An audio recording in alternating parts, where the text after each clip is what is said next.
gas masks and hand grenades.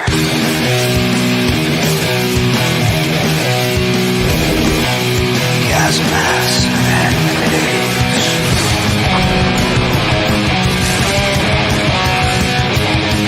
Gas masks and hand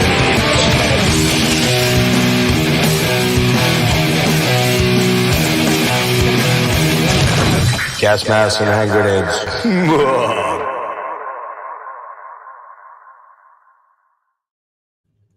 Well, hey there. What's going on, everybody? It's been a while. Well, not really. Not really. It's been a while since I've done one of these kind of things. But what, 2 weeks, something like that? I don't know. Whatever. Welcome to Gas Masks and Hand Grenades, the place where music melts your mind. What is happening, everybody? It's G. I'm back from all my travels. Man, I've been getting around lately. And by the way, if you'll note, these are not the glasses, which that story is really important and we're going to get to in a minute here. These are not the glasses that were actually destroyed in the pit during the Sodom set, the second Sodom set at MDF. These are my other pair because they actually stay on my face a little bit better when I dip my head and stuff. So, did find out that I did take the insurance on the glasses, and I will be having a new pair in 2 weeks. We'll get into the story about why I needed a new pair shortly here. So everybody, welcome to Gas Masks and Hand Grenades. I am here tonight to kind of do a recap, my personal recap on Maryland Deathfest, which happened last week. From my Maryland Deathfest actually started on Tuesday night, but the actual pre-fest was Wednesday, and then the actual Maryland Deathfest was Thursday, Friday, Saturday, and Sunday. Okay, so I'll try to remember to differentiate the pre-fest from the actual fest. So, wow, so much to unpack. What's up, Andrew? How you doing, man? So much to unpack here, and I want to try to keep this thing reasonable. I don't want to be talking for 2.5 hours. My voice is only just coming back from Friday, Saturday. Lots of boozing, lots of drinking, like way more drinking than I have done in a long, long time, but it was worth it. Lots of drinking, lots of screaming, lots of yelling, lots of talking, lots of fucking having an awesome time. I'm going to say it right up front. Maryland Deathfest, if you have an opportunity to go, just go. Save the money up, put the money away, connect with people if you can. Like I went with a group of people, which we'll get into in a minute here, and just go. It is fucking amazing. You guys all know. Before we get into that, I just want to speak very briefly about my health issues because it's kind of important in the context of this whole situation. Back in late, I'd say October, November, December, I started thinking, man, I really want to go to Deathfest. If it's the last thing I do, I want to go to Maryland Deathfest. One, because of all the fucking incredible bands that were on the bill this time. Not to denigrate 2022. I would have definitely been at 2022, but a lot of my symptomology and testing and a lot of weird stuff was going on then, and I definitely did not trust being around a lot of people when COVID was still a pretty big thing in May of 22. And as it turns out, I probably made the right call. This time, we'll see. So far, so good. We'll see. But I decided I didn't give a fuck. I didn't care. I was going this time, come hell or high water. However, in the last month or so, maybe 6 weeks, ever since March, leading up to 8 weeks, maybe leading up to MDF, I started having a lot of changes in my symptoms. I was traveling to Pittsburgh, Cleveland. Nobody knows what the hell this is. Nobody can properly put a fix on it or a diagnosis on it. And therefore, no treatments. So I would say the week or two leading up to MDF, again, last week, were pretty harrowing for me. I was getting a lot of anxiety and having a lot of anxious moments thinking about whether A, could I even do this? And if I do this, am I going to make it one day? Am I going to make it a half a day? Am I going to make it 2 days? Am I going to make it 3 days? Whatever. That's the whole thought mindset I was having. And so myself and Jimmy from Future Ruins, my best bro there, love that guy so much. We started talking about this in March, I believe, or late February. And I started kind of saying, hey, look, I'm an hour away from MDF. Why don't you come stay at my place? We'll just play it by ear. Thankfully, Jimmy thought this out a little bit better and realized that the best way to do this would be to have a hotel down there within walking distance of the venues, the area. I'll call it the MDF area. That's what I'll call it. I don't really have any pictures of it, but I can find one online. Actually, I do. Maybe I do have one. Anyway, what made this fest different this year was that in years past, a lot of the big bands were on the Edison lot, a big giant parking lot of black macadam that sucked the heat in and held the heat in. And there was 2 different stages side by side, which was nice because you didn't have to really leave the area unless you wanted to go over to the Ram's Head or the the sound stage to watch stuff over there. But in this case, what they did was they roped off Marketplace, I think it's called. And it's 2 streets, one going down and one going the other with like islands in the middle and a roundabout at the end. And then at the end of that roundabout is where all the bars, where the Ram's Head Live is, pizza joint, burger joints, bars, bathrooms, all kind of cool places. I think there's Leinenkugels or something there. I got a beer there, but I forget the name of it. But anyway, and then when you came walking up on that kind of area, there was where all the merch tents were. Okay, more on that in a bit. And then you walked up, crossed over Lombard Street, and on your right was Soundstage. And then at the end of the street, they blocked that street off, and there was the Marketplace stage for all the big bands. There was one inside, which fuck if I'm remembering the name of it. Hold on. Power Plant, they called it. Power Plant they've had all the time. A lot of the other big name bands played inside at the Power Plant where they had a canopy sort of over a glass roof. I don't know how to explain it. I've got pictures of it. But so those were the venues. Marketplace was the big stage, open air, back in where the Ram's Head Live is, which is the big music venue there. Holds about 2,500, I believe. Also was the Power Plant, which you could probably put at least 700-800 maybe in there, maybe 1,000. I'm really not sure. 500, whatever, a lot. And then the soundstage, which the soundstage that's about 1,900 to 1,000, and that was for a lot of the grind bands were there. A lot of the more,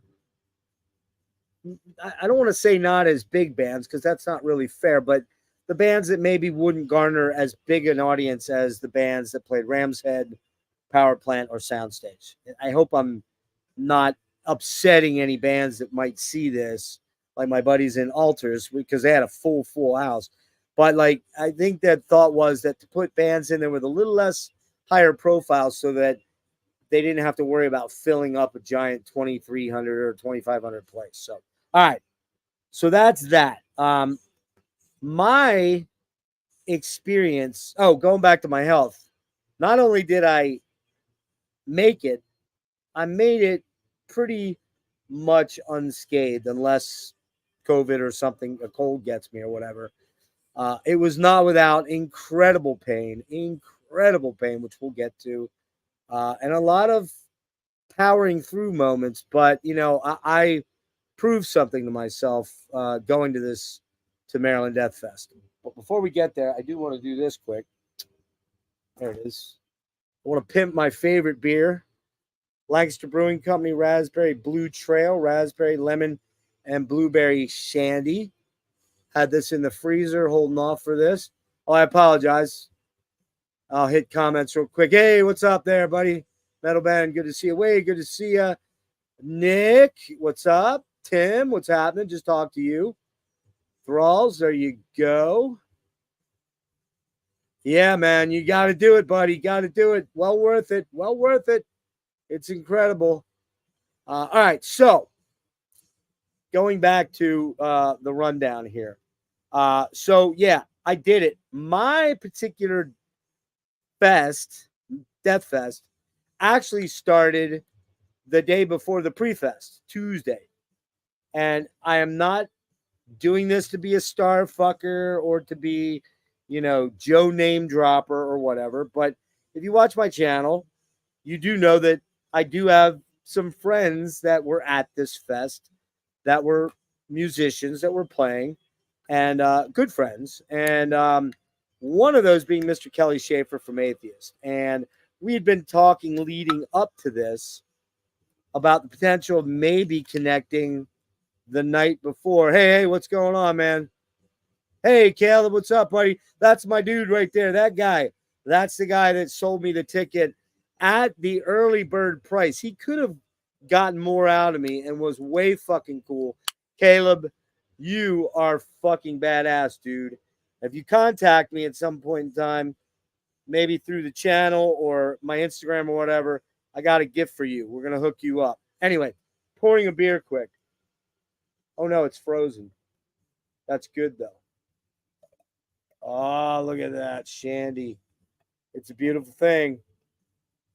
It's a beautiful thing. All right, so.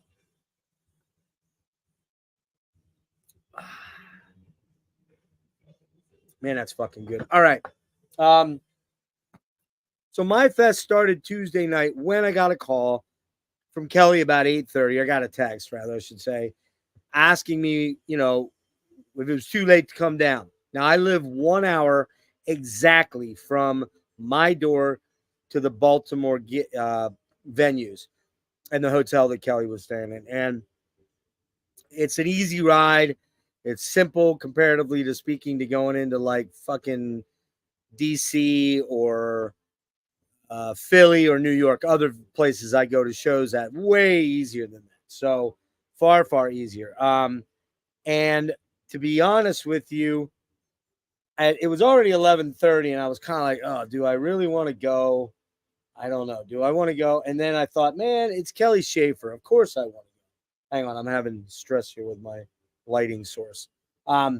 So yeah, I went down at let's see, about 8:30. That was actually closer to 9. Drove down, picked up Kelly, and we went over to Fells Point and went to Duda's, I think was the name of this killer bar there. And we were pretty much the only person there. I think there might have been one other person. And the bartender was really cool. And he was asking us whether we were going to the Death Fest. I mean, he saw my long hair, Kelly's long hair, and we developed a rapport. And essentially, we ended up, when I said I was coming down, I said, I'm only going to stay till about midnight or 12:30. Well, not exactly what happened. I think I got in at 3, maybe 3:30. Didn't drink too bad. I mean, it was okay to drive, but, we ended up hanging out there. Kelly had a few Jaeger bombs, and it was, man, what a great time. It was just me and him, man, just hanging out, talking the old times since we're, he's 2 years younger than me and, growing up and all that stuff. And I love that guy so much. He's such a cool dude, such an awesome guy. Now, I should note that Kelly, I did not have a ticket, Caleb's ticket, my dude here. Yes, Caleb, you will see me next year for sure, dude. If I'm alive, I'm going, man. Yes, it was the highlight. Yes, it was. So we'll still talk about that in a minute here. We're getting there. Anyway, Kelly put me on the guest list for the pre-fest. However, what I didn't realize or get was I was only on the pre-fest for the Ram's Head. So that's going to come up in a sec here, what went down there. So I got home Tuesday night, headed down about, 4:30, 5 o'clock on Wednesday for the pre-fest. And the pre-fest lineup was this, in case you didn't know or you weren't paying attention or didn't really care much. It started at 5:30 with Total Maniac, Crip Sermon at 6, Mulder at 6:35, Midnight at 7:10, Altars at 8, Atheist 8:45, Morpheus Descends at 9:40, Sodom 10:30, and Melachesh at 12. Now, I knew I was going to be meeting up with Necrotic Nick and Jam and John from Thralls of Metal. And obviously I was, going to meet up with Kelly and the guys in the band because I'm good friends with Alex and Jerry, and I don't really know Yoav too well, and Dylan I kind of know. We've talked a number of times, but not like the other dudes. And so I get down there. I wasn't really worried about Total Maniac. Don't even really know who they are. Sorry guys, didn't check them out. However, the band I was super excited, other than Atheist, to see was Crip Sermon. And Philly, a band out of Philly, doomy, not really deathy at all, kind of Candlemassy, really fucking awesome, man. I'm sure most of you know them. I would think that you would know them, and if you don't, you gotta fucking get on that shit, man. If you like Candlemass, any doom bands that are in that vein, you're gonna love Crip Sermon. Love them. My current favorite band that I'm listening to is Crip Sermon. I'm listening to their albums constantly. I'm stoked for the new one that's coming out. I think it's called Stygian Rose. Is that it? I should know that off the top of my head. Someone will correct me if I'm wrong. Yeah, J-Dog was Tim. J-Dog was less J-Dog, but he was still J-Dog. We'll get to that in a minute. Anyway, Crip Sermon, absolutely fucking killer live band. Their guitar player, Steve Jansen, is fucking incredible. Dude's a monster shredder, but he plays in Daiva, who we're going to talk about, with a couple of the guys from Crip Sermon, or a black metal band. He's crazy good at that. Fucking amazing. I ran into Matt Knox, who's a good friend of mine now from Horrendous. Gave me a big hug. We got to talking. Watched the Crip Sermon show. Got bunches of stuff on my Instagram about that, so go check that out. I don't know that one. Andrew, so I have to check that out. But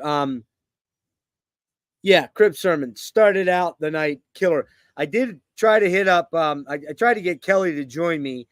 He was in a different spot, and I didn't check my phone, and so I missed him. And he said he was kind of being bothered by a couple fans. So not in a bad way, just in a, he was trying to prepare and didn't want to talk a lot before his set. So he booked. Next up, I don't really remember why I missed Mulder, but I missed Mulder, and I can't remember why. I might have gone to get a beer, but I also ran into Damien and Jamie Knox from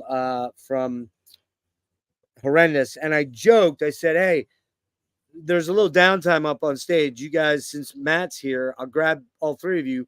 I'll play bass for Alex, and we'll go rip out some Horrendous songs." And they laughed at that, and they were super freaking cool, super duper cool. I got recognized probably about 10 or 11 times. Even got bought drinks twice. We'll get to that. I think I remember the guy's name. Well, the one guy I never got his name, and that was during Gorgut's set. The other guy was really cool. I think his name was, was it Wade or Wendell or something like that? Sorry, dude, if you're watching this, I forgot your name. We were standing next to each other during Arcturus. Super cool guy. Ran into him numerous different times during the night. I think he might even bought me a drink too. He was absolutely awesome. We talked a lot about My Dying Bride and then Agalok. He might have been there with me with Agalok. So again, some of my memories here clouded by a little bit of alcohol, in particular one night for sure. Thursday night. We'll get to that very shortly here. Okay, next up, Midnight. Wow. They play the same song, every song, but it's fucking awesome. The DB, the fucking, the punk thing comes right through. Man, they're so killer. Okay, whoa, I just lost where am I? There I am. Okay, sorry. Yeah, absolutely amazing band. Loved every second of that, and I lost my shit. Hold on. Hold on here. I've got a minor problem. Okay, just give me a sec here, guys. There it is. All right, now I got my list back. All right. So midnight, absolutely fucking amazing fun, man. Just amazing. The place for Crip Sermon might have 250, maybe 300, but probably not. Now, I should mention that I didn't meet up with Nick and John until I got a text from John saying that they had scored some tickets from a friend of theirs that had extra because they didn't actually have tickets to the pre-fest. So I was kind of on my own that particular night for the first two bands. Nick, you'll have to correct me. You were there for midnight, right? Or did you show up a little bit later? I can't remember. I think you showed up for midnight. So you only missed Mulder and Crip Sermon, I believe. Correct me if I'm wrong. But we did not hook up right away. But then, man, midnight, just balls to the wall. Great fucking fun. Amazing. You did get there for midnight. That's what I thought. Oh, man. I got to pimp this again. Lancaster Brewing Company, man. Blueberry raspberry blueberry raspberry lemon shandy. This shit rules. And I bought a whole 6-pack of this stuff for the same price of one fucking beer at MDF. Going to talk about that in a moment. Yes, I drank a little bit on Monday night or Wednesday night at the pre-fest, but I didn't get loaded. I think I might have had 3 beers the whole night. The drive home was a little bit harrowing because I was super duper sleepy. I hadn't slept much. So yeah, little scary. I love a good shandy too, my lad. What's up, Brian?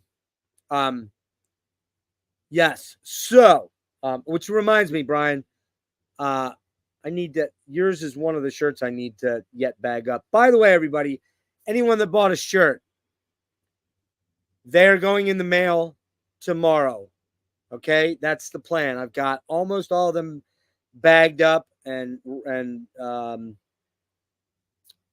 addressed and all that stuff. I'm going to try to get to the PO in the afternoon, early afternoon, but everything's pretty much set to go. So yeah, just hang in there with me on that. Nick, do I still owe you a shirt? Because I got 1XL left over that I'm thinking was yours because you gave yours to John. So just remind me on that. Okay. Only in your case, Nick, I'm going to charge you for yours and like 10 others just because all the grief I had to put up with. Oh, you did get one. All right. I didn't remember I gave you one. Okay, cool. So I have 1XL left over. Anyway, back to this. Altars. Now we jump. And those, by the way, Crip Sermon and Midnight were at the big club. They were at the Ram's Head. Altars was playing over at excuse me, at Soundstage. So we booked it on over there. As I recall, I think we got there a little late, Nick, didn't we? I think we did kind of get in there a little bit. Anyways, the grief was free of charge from you, but that doesn't mean it's free of charge from me, you cunt. Anyway, yeah. So I got buddies in the band, Lewis and Brendan, and I believe we caught half their set, maybe a little bit more, and they're just as dissonant and angular and weird, and Voivod meets Ulcerate meets Portal meets I don't know what. It was cool. It was really cool. So oh wait, maybe that XL is Devin's. Maybe Devin, did you need an XL? I think you did. I just need to know because I got 1XL left and I need to wipe my ass with it. And if that's yours, I'll wipe my ass with it and send it out tomorrow. Anyway, it's a joke, people. Altars was killer. Ran up, talked to Lewis and Brendan a little bit. They were breaking down. Had a lot of stuff going on there. And I said I'd see him later. I actually only saw Lewis a little bit later. I never ran into Brendan again. So, Brendan, sorry, dude. we'll get together because I definitely want to talk with you at some point in time again. So, okay, now on to Atheist. You guys know I have a special relationship with this band, with Kelly, with guys. I love this band. I think this new band is absolutely incendiary, tight as a nun's butthole. They are fucking killer. They were killer. They went pretty much all old school set as far as I can tell. By that time, my beers were kicking in a little bit. I was feeling real good. Um, I was off to the side, and I don't remember why I ended up at the side there. I don't know if it's that we got there a little bit late or I can't recall, but I was at the side stage basically watching them, which it was good enough. I wish I'd have been out front a little bit more, but I didn't. At that point, I wasn't ready yet to tackle the pits. That's coming up very soon. Anyway, Atheist was killer, amazing. Love those guys. Love that band. Love Kelly. Oh, fucking awesome. Yes, I was getting a bit randy. And we're not talking Trailer Park Boys here, although we could be with my belly anymore. But yes, I was getting into it. I was getting a little bit loose, loosey goosey. So next up, we head over to the soundstage to catch old school death metal legends, if you want to call them that. I didn't really know them that well before this. This is the one that some dude on Jimmy's stream gave me all kind of shit about being a poser for not knowing Morpheus Descents. Hey, man. Yeah, I don't know every motherfucking death metal band on the planet. My apologies, but not really. Anyway, Morpheus Descends, heavy as balls, crushing, just fucking guttural vocals. That was at the soundstage, and we kind of hung back in the soundstage, always towards the second tier. You could always see good, and I didn't really want to be down on the floor, down in the throng. Yet, that's coming. Morpheus Descends, really, really cool. Next up, I'm going to make a very, very embarrassing admission here. I've known about Sodom for many, many, many, many, many years. I've listened to the first couple of Sodom records many, many, many years ago. I've never bought a Sodom record. I never really thought of them as a band that I fucking could really get into until Wednesday night. Holy fucking shit. Now, we did get there a little late. The place, and this is my one knock on the MDF situation, is that they do bounce these bands in the different venues that you have to trudge, 2 blocks to get to, maybe 2 long blocks, 2.5 blocks to get to. If you got to go from Soundgarden to Ram's Head, it's a walk. You can't just run down there. There's a major thoroughfare. Lombard Street is a major, major, major thoroughfare roadway. And, you had generally almost always hit the red light there because there was no traffic going in the direction that you were walking because those streets were blocked off on Marketplace. So Lombard was always open. You had to go stand up there and then, wait for the light to change so you could walk across.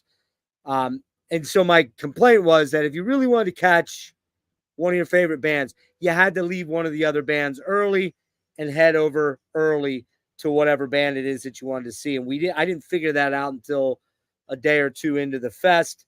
So for Sodom, we kind of got there late, all 3 of us, and we went upstairs and kind of listened more than we saw. You could kind of peek in between heads. And as I'm shorter, I'm 5'7.5", but I lie and say I'm 5'8" to the chicks. But, guys like Nick, who are 6 foot, and a lot of the other friends that we were at, Jason Walton and his friend, all these dudes that are 6+ footers, they have no problem seeing. Well, I think we might have missed what, Nick? You think we maybe missed, I don't know, how much do you think we missed to Sodom? Maybe 20 minutes. And man, it was just fucking insane. I was so into Sodom, man. I just couldn't get enough of that band. About 4 or 5 songs from the end, I managed to squeeze in on the front rail that looks, again, we're up on the last 4 or 5 songs. Then what happened there? I dropped out. What happened? Yeah, they had a long set. They played an hour and a half. And that was the mix set. It was not the Agent Orange set, which they did the next night, but they did Agent Orange songs. They did Persecution Mania. Nick will be able to tell you a lot more which exact songs they played because I'm not as familiar with individual tracks. That's going to be rectified very soon when I buy a shit ton of Sodom. Absolutely crushing set between Sodom, Atheist, Midnight Crypt Sermon, Altars. Your boy here was happy. Morpheus Descends was probably my least favorite of all those, but I still dug him a lot. And then I peer pressure made me stay for a little bit of Melichesh because John and Nick were going over to the soundstage for that final of the night, and they went 12 to 12:50. However, I think I made it till about 12:30, quarter of one. Might have watched four songs. And then I realized I hadn't eaten in like fucking 24 hours. No joke. Just had not eaten. So I left to go out and get some air. And I suddenly realized Taco Town was across the street. Taco Town. I kid you fucking not. Taco Town rules. Taco Town, you guys are the fucking bomb. Oh, so good. So good. Only rivaled by Underground Pizza, which we'll get to for Friday night. So I took off after that. And I don't even think I let you know, Nick, that I left, did I? I really don't think I did. Anyways, yeah, so there you go. That was kind of the thing for Wednesday night pre-fest. So there you go. I'll hit some quick comments here. Grief was buy one, get one free. Yes, that was Grief. Yes, it was. Yes, sir. Absolutely. No rush on mine to be out of town. Oh, that's right. You're out of town for a little bit. Okay. Who else got anybody else here? Wait till I'm there next. Yeah, you fucking pussed out. You chinsed out. You didn't have health issues like I did or worries about COVID. You got fucking metric fuck tons of cash. You're probably surrounded by piles of money, Devin. Don't lie. Don't lie. I know. You told me stuff one time, so I know you got money. And you fucking boned us. Next year, we're doing we're going to get a big fucking house or a B&B or something where we can have a kitchen, bathrooms, fucking multiple beds and futons and shit. We're doing it up next year. Anyway. Okay. Morbid Angels. Yes. I got a bit randy, full of piss and vinegar. Oh, yeah. That was next night. The next night was piss and vinegar. I don't remember there being any sexual peeing, but I don't know what all Jeff's into. Probably. No, I was not peeing sexually at all. I don't do that. I'm not into golden showers. Shitting on somebody, yeah, no problem. Just kidding. All right. Yes. Yeah, to me, third tier, man. I agree. Yeah, I agree with that. Rick, what's going on? Fighting Sodom in the U.S. back in the day was a pain in the ass, I bet. You have do you have to go through security? Yes, you have to go through security. But you had a wristband, and as long as you weren't carrying a backpack, which I did the first day and realized on that day, on the pre-fest, I had to check it, and they bent the corner of my Atheist album. Of course, not bad, just a little ripple. But that pissed me off because I kept saying, please put this where someone's not going to fuck it up. And of course, they did. So, yeah, you could carry like a burlap, I don't know, those bags that you put records in that are kind of like two handles. And you could take one of those around to carry merch in, but that was it. All right. Yeah, we're getting to Cathelis. We'll get there. Might be talking about this Nick guy that went to the show with him. Yeah, this Nick guy was just a fucking insufferable pain in my ass the whole time. Did you just say persecution? No, dude, I said Persecution Mania, the album, you fuck nut. Jesus fucking Christ. I'm not that stupid. Horrible person. Yeah, he is horrible. Yeah. Yeah, I agree. But it wasn't that Sodom didn't click for me. I just hadn't really gotten deep into them for some reason. Cake and Sodomy. There you go. Jeff pulled an Irish goodbye. I did, kind of. Taco Town, Sodom. Yes. Taco Town. Well, man. I have to think on that, Nate, but probably. And not, yes. Although I ran into one of those. The first night walking back to my car. Devin lives on the other side. Yeah, there you go. Man, that's money saved up for hookers and blow. Not okay. Got it. Richie Rich was based on okay. How bad was the cavity search through security? Not too bad. 2 fingers, just 2. Although in Nick's case it was probably 4. I'm just guessing. I don't want to know, but he didn't tell me. But anyways, you had to check your backpack. Yes, they did. Nope, you couldn't check backpacks, or you couldn't carry them in. 10 out of 10 actually. No, I didn't rate it as a 10 out of 10.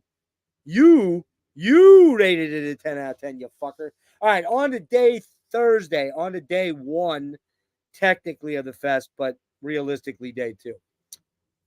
All right, so Thursday, May 23rd, we've got, starting at 3:45, Depulsed.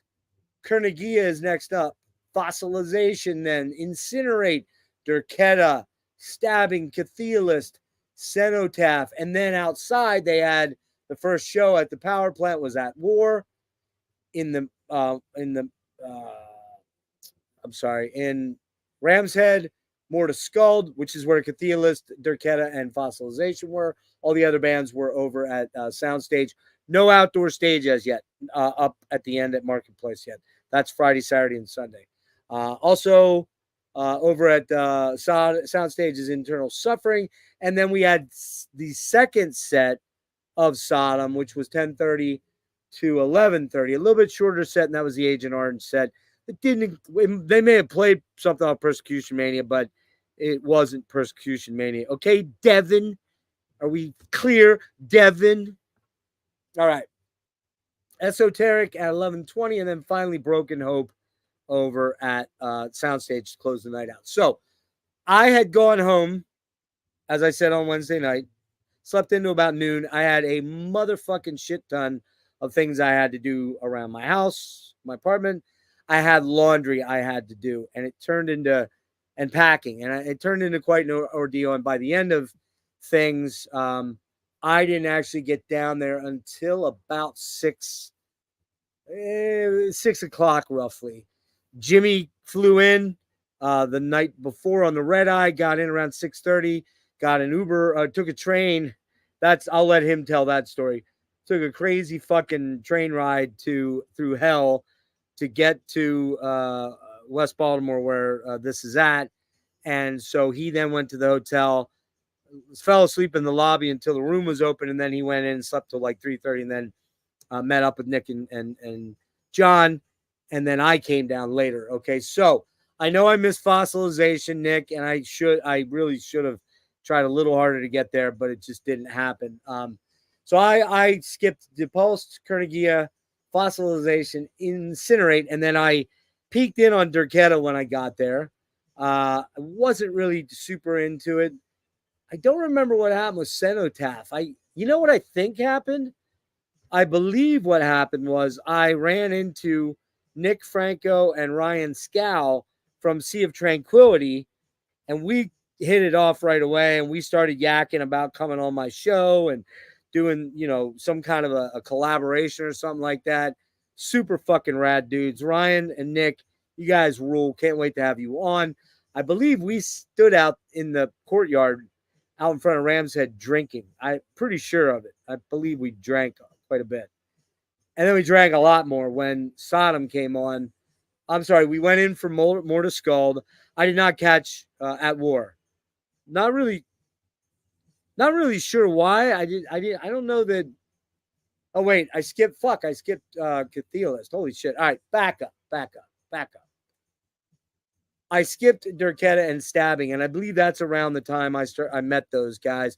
Plus, we hooked up with John and Nick a little bit out in the courtyard, Jimmy and I, and then Jimmy and I went in to see Cathealist. I'm not sure, Nick, where you were at that point, because Nick and I and John, we got together a lot, but we diverged a lot. And even I diverged sometimes from all of them and would do my own thing, especially when Jimmy met up with his other friend, James, who was in from D.C., we kind of go our separate ways a little bit. And as Serge said, I was out band whoring quite a bit. So I was with Agalok, I was with Forbidden, a couple different people, Gorguts and stuff like that. So I was kind of doing my thing. You know what I mean? Doing my thing.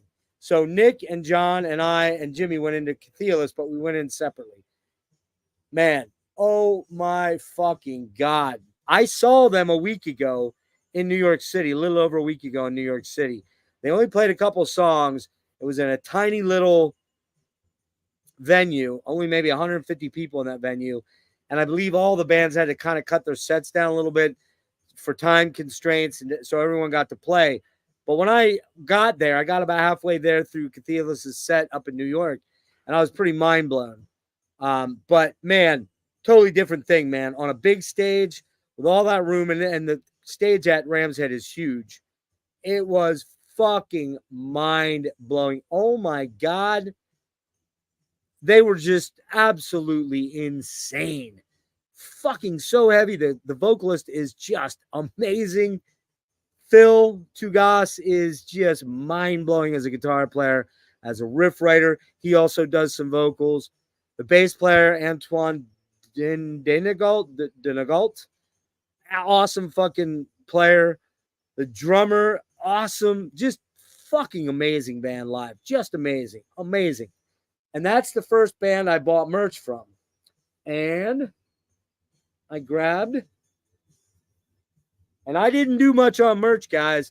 I was a merch poser, a merch pussy, big time. It was so expensive to do everything else. I just wasn't compelled to go crazy like a lot of people do. But there you go. Cathelis shirt, no back print. I think it was 20, I believe. Maybe Nick am I right about that? 25? Can't remember. It wasn't as expensive as some of the other shirts you're going to see in a minute. But anyways, killer shirt, Cathelis. Phil, you fucking rule. Ran into Phil, talked to Phil a bunch. He's the nicest dude. Really, really cool. Tall as fuck, so it probably looks like, I'm a small person next to him. Almost said the M word. Get a drink here. Yeah, they were 20. Thanks. That's right. What you got here? Thought that was Nick from SOT. Yes, it was. Oh, they're coming on the show, dude. They're absolutely coming on the show. They're stoked. Nick hit me up Monday after the fest and is like, bro, so cool to hang. We ended up going back and forth for half the day about all the so absolutely. Nick, Franco, Ryan Scow will be on the reinvigorated Gas Mask and Hand Grenades now that I'm kind of done doing a lot of traveling. Still have a couple shows to talk about that are coming up. One of which is tomorrow night. Wait a minute. What is today? Is today Wednesday? Shit, I think it is. I gotta go to Glenside tomorrow night. Man, okay. Anyways. Skeletal Remains exhumed tomorrow night in North Philly. I'm 98% going. Yep, Thursday. Okay, yeah. Damn, I literally don't know what day it is. Okay, Cathelis, fucking amazing. All right, I skipped Cenotaph. I kind of wish I hadn't. I think Nick went to Cenotaph, but then I think that's when I started hanging out with Ryan and Nick, because Jimmy went off to connect with his friend James to watch some of the more grindy bands. Nick, you can speak to Cenotaph. I don't really know. I think it's Chilean or South American. No, Turkish. Was that the Turkish Cenotaph? I think it was. Death metal, I believe, but I didn't go check them out. I was social butterflying, which I did a lot of. And I wanted to make sure I had a great spot for Sodom, which is exactly what I did. I was right up, almost on the barrier, off to the right side as you're facing out from the stage, or left side if you're facing the stage, with Ryan and Nick. That's when things kind of went off the rails, because we were buying $9 beers and it was kind of expensive. And I found out that through Nick and Ryan that the little bar that was right next to where we were standing for Sodom in a group of shops were doing $7.50 gin and tonics, mixed drinks. And they were pouring strong, man. Yes, it was bar gin. I think you could upgrade to Tanqueray for $1 or whatever. I think I just drank the bar stuff, but who knows? I like Tanqueray, so maybe I did do Tanqueray. I can't tell you, but I think I drank at least 3 or 4, sucked them down, like because it was very hot, very thirsty. But I chugged a couple of gin and tonics, and well, your boy. Where are my glasses? Fuck, I don't even know what I did with them. Oh, they're over here. Hang on. All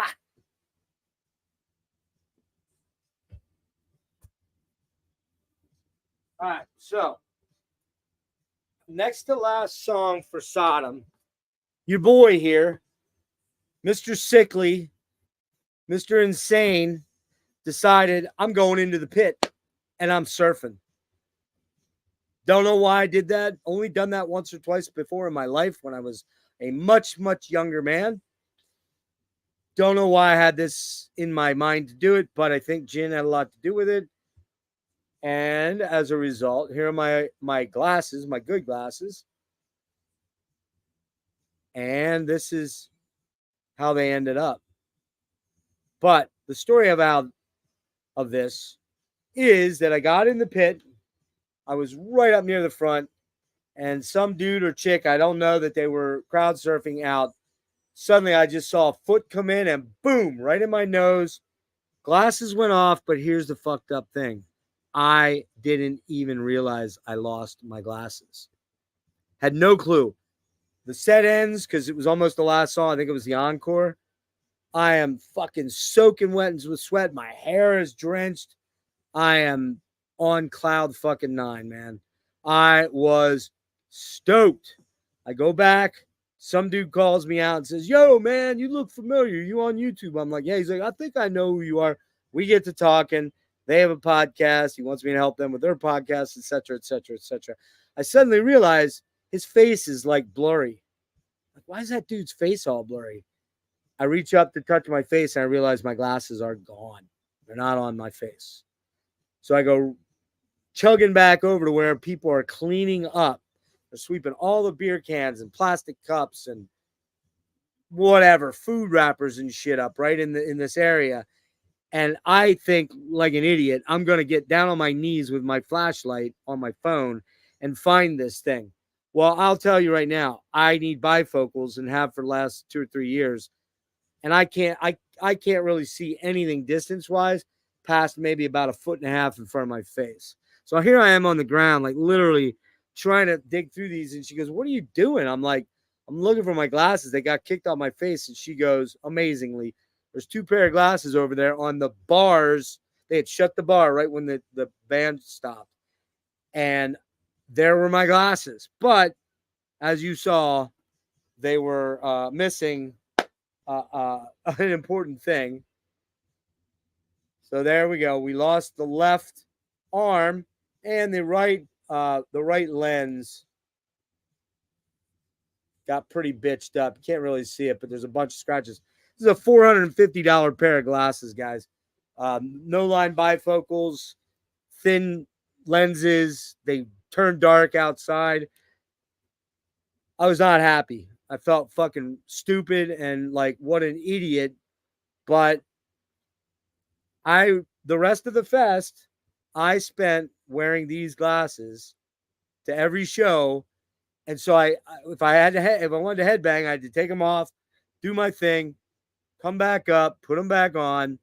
What a pain in the ass. What a pain in the ass. So, yes, your boy here on Thursday night was pretty fucking soused. And I loved every second of it. Didn't, other than my glasses getting broken, no other problems, no fights, no, problems with anybody. Yeah. So I can't wear contacts, dude. My right eye got burned by peroxide a bunch of years ago when I did have contacts and I grabbed the wrong bottle and I can't put a contact on it. Just crazy, drives me insane. Anyway, okay, next band. Where are we at? Sodom. That was the Agent Orange set. I believe, Nick, they played it beginning to end. Am I right about that? I think they did a cover in there too. You'll have to help me out since I don't really know let me see. Let's see what we got here. I think. All right. Yeah, here we go. Yeah, so it was Agent Orange they did all the way through. Then Encore was Don't Walk Away, Tank Cover, Sodom and Gomorrah, M16, Sodomy and Lust, and Outbreak of Evil. And I think I got mine. The glass is broken during Sodomy and Lust or Outbreak of Evil. I can't remember exactly.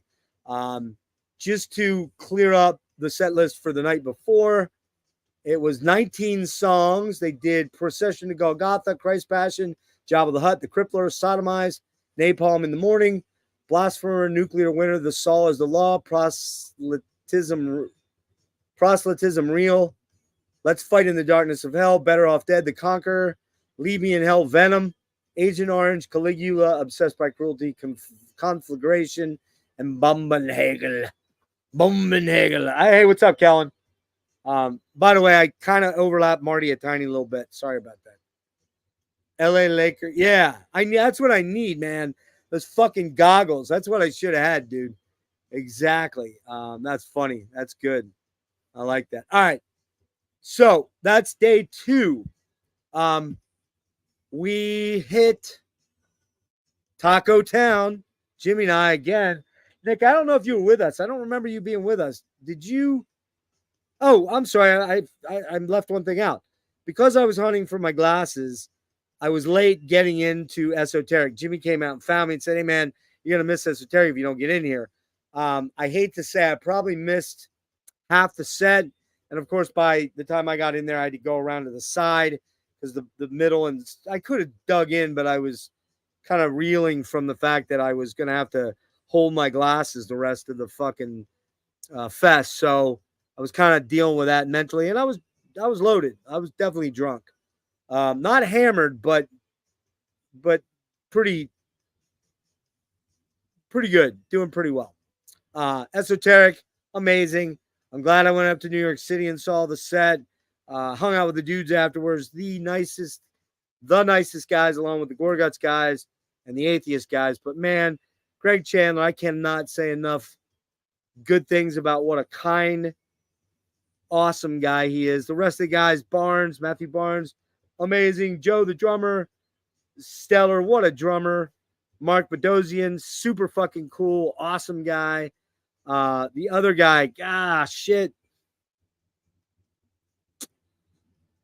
Man, I'm sorry, I forgot his name. Is it Ian?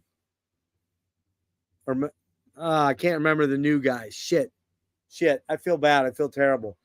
But he actually did come over and talk to me, which he didn't do in New York City. I talked to all the other guys, but I didn't talk to him. And so, man, I'm sorry. I forget your name. I'll have to look it up. Somebody can look it up for me. The new guitar player. Anyway, awesome, amazing. Grabbed this.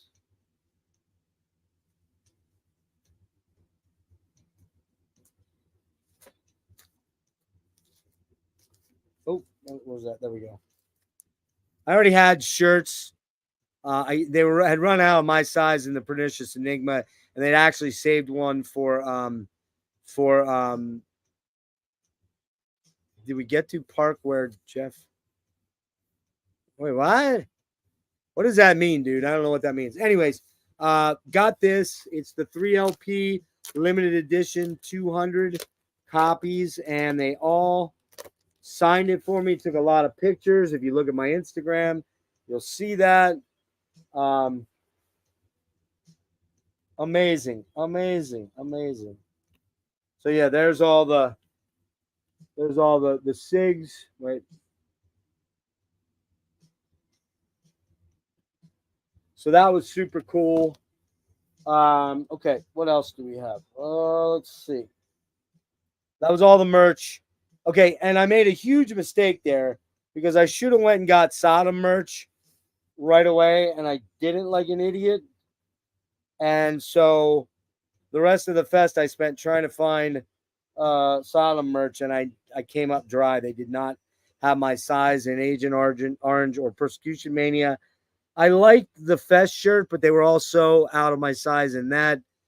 I fucked up. I just wasn't really in a I gotta buy merch, gotta buy merch, gotta buy merch. I don't know, man. I just didn't do a lot of merch. You guys are gonna be disappointed because I only got 5 or 6 shirts, and 2 albums and 2 CDs. That was it. Really, really minor spendage on the stuff. I was spending $9 a beer and $7.50 a drink and lots on food, and I waited till the last day, and a lot of shit was already gone. So, all right, what's next? What's next here? I did not go over to Broken Hope. I don't know if Nick did. He probably did. Um, yeah, I think. Oh, there it is. We ran into him after leaving Esoteric to go. Oh, yeah, yeah. Okay, so that's when we ran into each other, Nick. That's right. But yeah, amazing day. Got back to the hotel, and we went to Taco Town, Jimmy and I, of course. We chowed down. I had the burrito, massive fucking burrito. He had, I don't remember what he had. The first night I had the taco bowl, though. Oh, and I forgot to tell you that story. So when I walked back over to the soundstage to hopefully go back in for Melichess, this is the pre-fest night. I intended to go back in. Now I remember what happened. I intended to go back in, but I walked over and was eating my taco bowl, and the area in front of the soundstage is notorious for grifters, homeless people, drug addicts to kind of come and come at you and to bug you for money, to bug you for booze, whatever you have on you. If you have drugs, they'll take them too. It's sad. It's very, very sad. It's indictment on this country that we have that many people out there. Hey, what's up? What's up, Lee? You missed it earlier. Shirts are going out tomorrow, dude. So, hey, what's up, DJ? So anyway, yeah. So I sat down. I told the guys I didn't have any money, which was kind of true. I just had my cards, and I sat down to eat, and I started talking to this kid that is there, and I kind of thought maybe he was a guy that had been in at the show, but it turns out he's a homeless kid, a fentanyl addict, and all this stuff. I felt so bad for this kid, man. Really nice kid. He was super cool. Wasn't bugging me for money.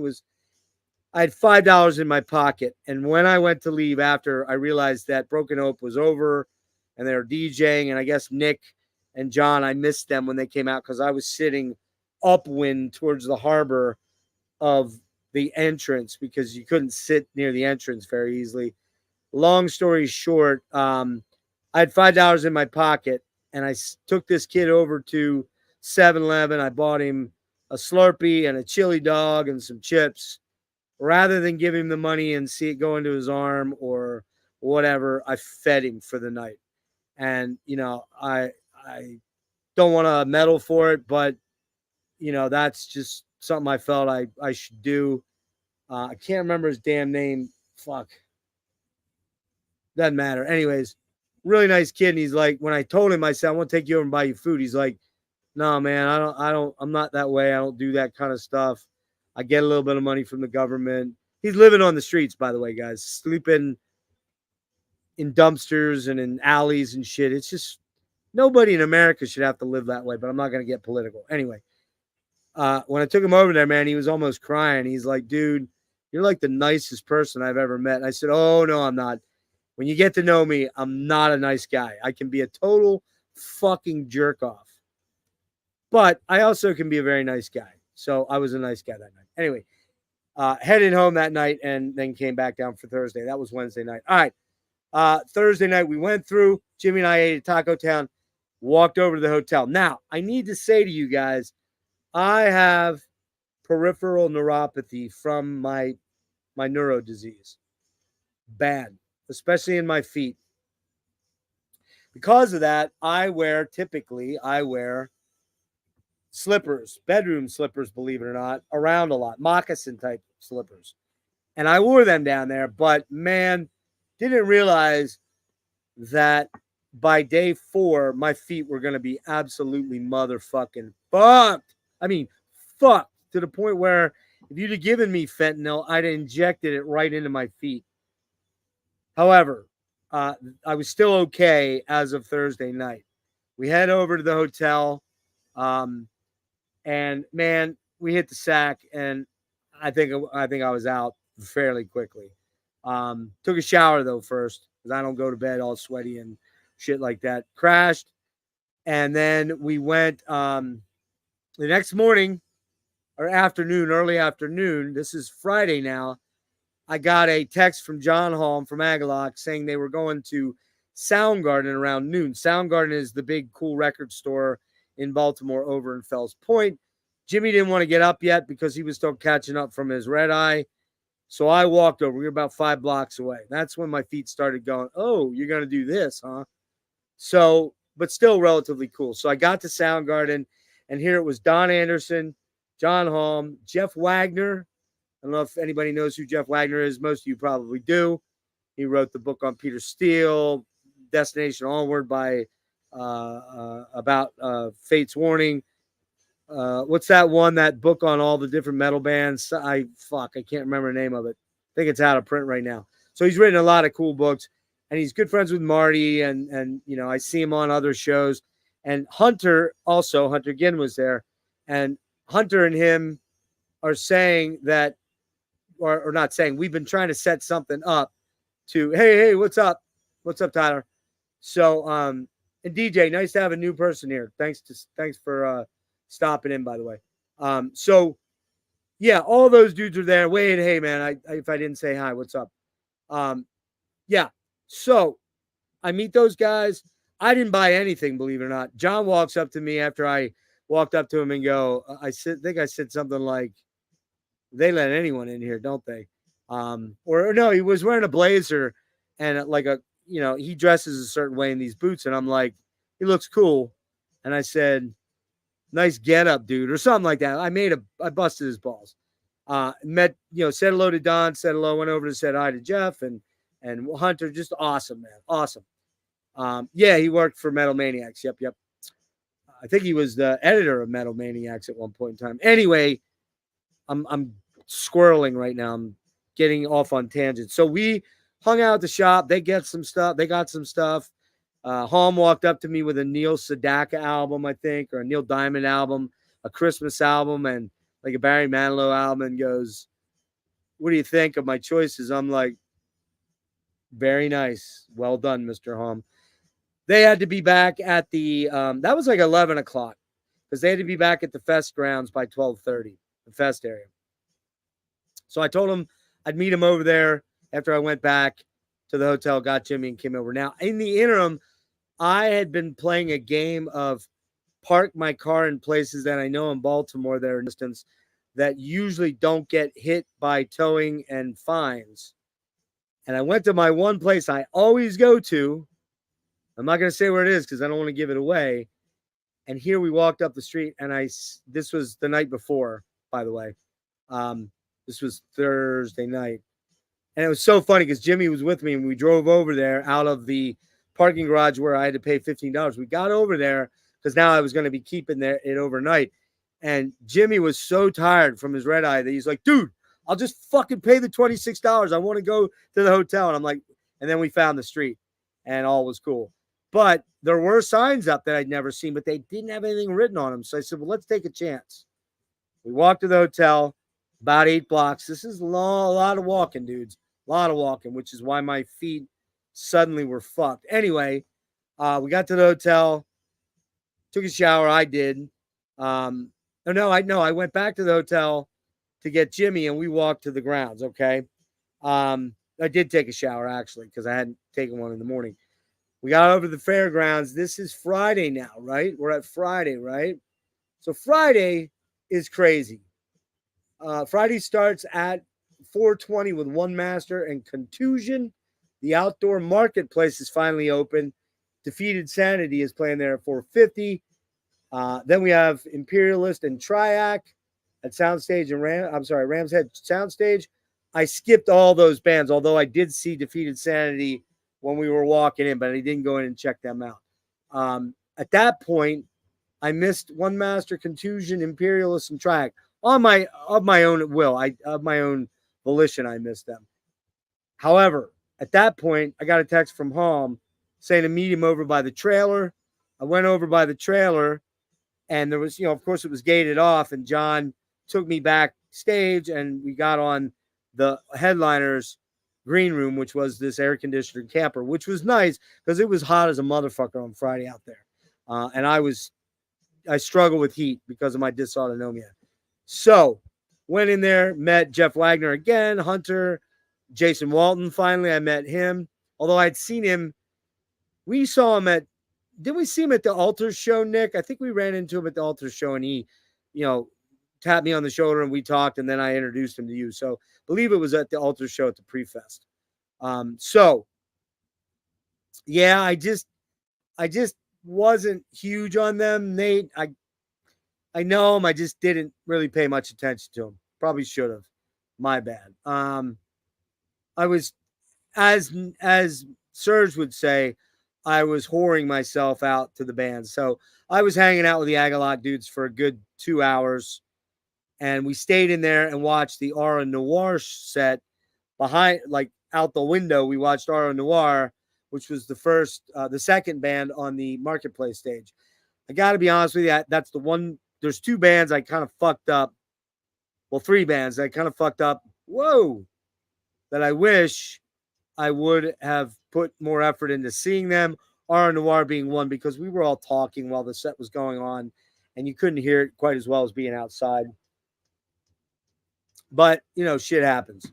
When you're being a band whore, you just have shit you gotta do. Got to play John Holmes, Travis Beam. Got to play Don's Les Paul. John showed me his pedal board that he brought along for everything. And then I headed out to catch up with Jimmy, and I missed Monstrosity, man. I totally blanked on Monstrosity over at the power plant. Really, that was a big one that I fucked up that really upset me. Like the whole fest, I'm like, man, I can't believe I missed Monstrosity. So can't tell you what they were like. I'm sure Nick can. I believe Jimmy was over watching them while I was with the Agalloch. And by the way, I invited Jimmy to come in to the Agalloch thing, but he was with his friend James. So I did invite Nick and John because I'm a dick. But they were doing their own thing, and I don't think they were super pissed off about it. They got to hang out with some of the Aga dudes later anyways. All right, so we got Monstrosity, Knocked Them at Ram's Head, Siege Column at Soundstage, and Torturous Descent at Angels Bar. I saw none of the Angels Bar bands. They were kind of the smaller acts, local maybe even. I don't even know. Didn't see Siege Column, didn't see Knocked Them, and didn't see Monstrosity. So now the rest of the bands I've seen, I go to see. Arcturus was absolutely crazy good. They were having some issues with their patches for their synths, and ICS Vortex. Simon was drunk, I believe, or very happy, one or the other, but he kept doing all kind of funny voices. And man, I didn't realize how fucking killer Vortex's death growl is, or his black metal scream rather. I was shocked when I heard that. They were killer. I talked to Nut or Canute, the guitar player, after the show a little bit. Very cool dude. He had a homemade guitar that he built that was fucking crazy. In fact, he chopped the tree down and made the guitar out of it. It's a good story, though, if it's not true. All right. Arcturus. Fucking chef's kiss. Fantastic. All right. Next up. I didn't go see Oppressor. I chose to see Spectral Wound. Finally connected. Oh, in the interim, Serge came, and I had to go meet him, and we had to take him and his friend Kim. We had to take them. I had to take them over to the hotel, and then we walked back over. So again, that's my third or fourth trip all over Baltimore. We're talking, I don't know, 20, 25 blocks of walking at this point. So my dogs were starting to bark a little bit. They were not happy with me, but I powered through. Serge and I went over to check Spectral Wound. Fuck yes, man. I gotta go check out. Dude, Spectral Wound was awesome, man. They're like Typo meets Bluthaus Nord meets. I'm trying to think of, not Portal, but somebody dissonant and kind of angular. But they got that gothy thing. I thought fucking Spectral Wound was killer. First huge surprise for me. I tried to catch a little of Oppressor. I got there right as as they were letting out. So I turned around and booked over for what for me. Oh, I missed Sissy Spacek. I didn't go see them over at Soundstage, so I was watching Spectral Wound. And then came the real moment for me, one of a few moments. Seeing Atheist was a huge moment. Seeing Gorguts, which we'll talk about later, huge moment. But this moment and Forbidden, another huge moment. So this moment, along with the Forbidden moment, which was Saturday, probably the two biggest moments for me. As much as I love Sodom, and I did, this set right here was the alpha omega set for me, and that was Agalok. Okay. Yes, I'm friends with the guy. Yes, guys. Yes, but I've been a fan since 2002, and I never was able to see them back when they were a regular touring band. And I really was, man, I was like emotionally right on the verge of tears a lot of that set, and they did not disappoint. Serge was with me when we went up about midway into the crowd because it was crowded, and then a pit broke out. Yes, weirdly a pit at Agalok. Strange. There was pits and there was surfing. It was wild. But I used the pit to my advantage, and as it was going on and people were shoving, I would wind my way up through, and before the end of the night, I was probably 15, 18 feet back from the stage. When it started, by the end of the night, I was literally right on the barrier. There was one guy in front of me. So I got a lot of killer shots, hugely emotional for me. First of all, I've already said it privately and on my Instagram, but thank you so much to John Hall, Don Anderson, Jason Walton, Hunter Ginn. You guys fucking rule, man. You guys are just such good people, really awesome people. And John's a lot of fun, man. A lot of people think he's edgy and not a nice guy. Nothing could really be further from the truth. But that's what he wants you to believe. Just saying. John and I are cool. Everything's great there. So, yeah, moshing during Agalot was weird, but John told me it does happen. It does happen. They were fucking epic, but they did have a problem about 2 or 3 songs before the end of the set. John had something happen to his I'm not sure, but something weird happened to his pedal board. I don't know if it became disconnected or there was I think he said a bad chord, a bad patch chord. So he did have problems. I can't remember what song it was during. I can't remember. And keep in mind, this is Friday.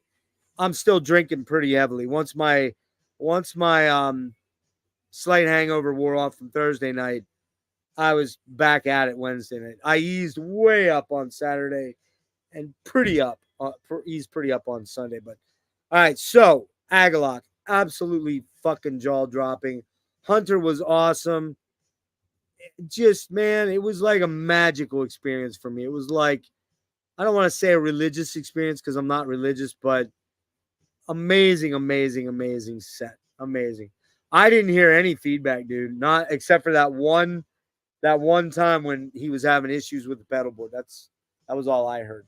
But I also heard from Craig and a number of other people that the monitor mixer that MDF had was a total fucking jerk off. So I don't know who you are, dude, but fuck you. If you watch this, fuck you. Those guys are all pros and have been doing that shit probably longer than you've been alive. And you were on your phone a lot, so eat a bag of dicks. Anyways,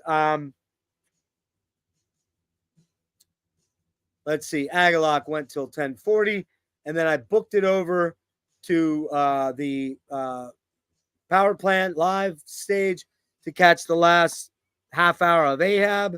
I think they played about an hour. They played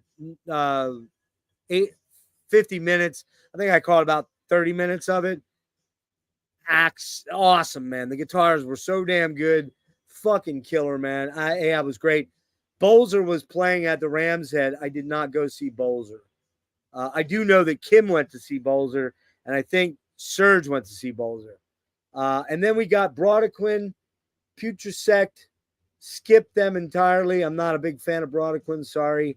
I wanted to try to get into 1349, but I ended up running into Nick, Franco, and Ryan, and a bunch of my rocker buddies, and I ended up not going in to see 1349. Then there was Drugs of Faith and Weekend Nachos. And again, I think Jimmy went in, and I'm 99% sure that Nick went in to see one or two of those or both. I know he went. I think Nick, you went to see Brodequin or Brodequin, right? And then I believe you went to Weekend Nachos, or did you also do 1349? I can't remember. Oh, you did see 1349. Okay. I wish I'd have gone to 1349 because I'm supposed to do maybe some interviews for a season on that night. I just never made it over. I was social butterflying again. So, all right. We're on. Oh, so that's Friday night. So we kind of reconvened. Serge, Jimmy, myself, and Kim. I believe that while that's what happened, while Nick was watching 1349, we went and got pizza next door. And and actually I missed something. After Soundgarden with the guys from AGA, I went and got Jimmy, and we didn't go to the fest. We went back to Fells Point and met up with John and Nick at Abbey Burger Bistro. We had a lot of fun. That's one of the lives that you can check out. I didn't do a great job of the lives because I was all over the place with, focusing on things. I tried to do the best I could, but I probably did a shitty job. I haven't gone back and watched any of them yet. I probably will. I'm going to make a thumbnail for all of them too. But long story short, while 1349 Weekend Nachos were going, Serge, myself, Kim went next door to Underground Pizza. Yes. Underground fucking pizza.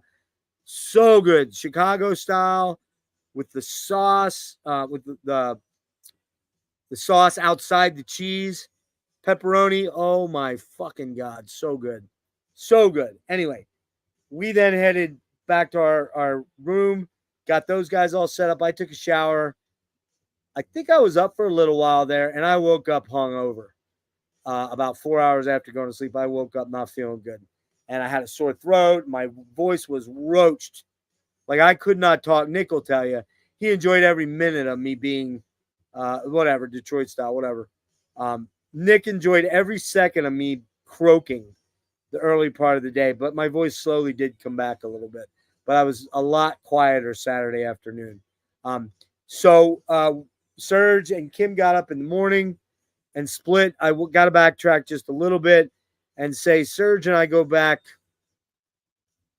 25 years. We've been good friends for a long, long time. We've seen a lot of shows together. He's going through some very difficult stuff right now with a personal matter with his child. And I don't know how he's making through it, to be honest with you. It's a struggle. So him getting away and coming to hang with all of us was huge. I could tell he was so happy.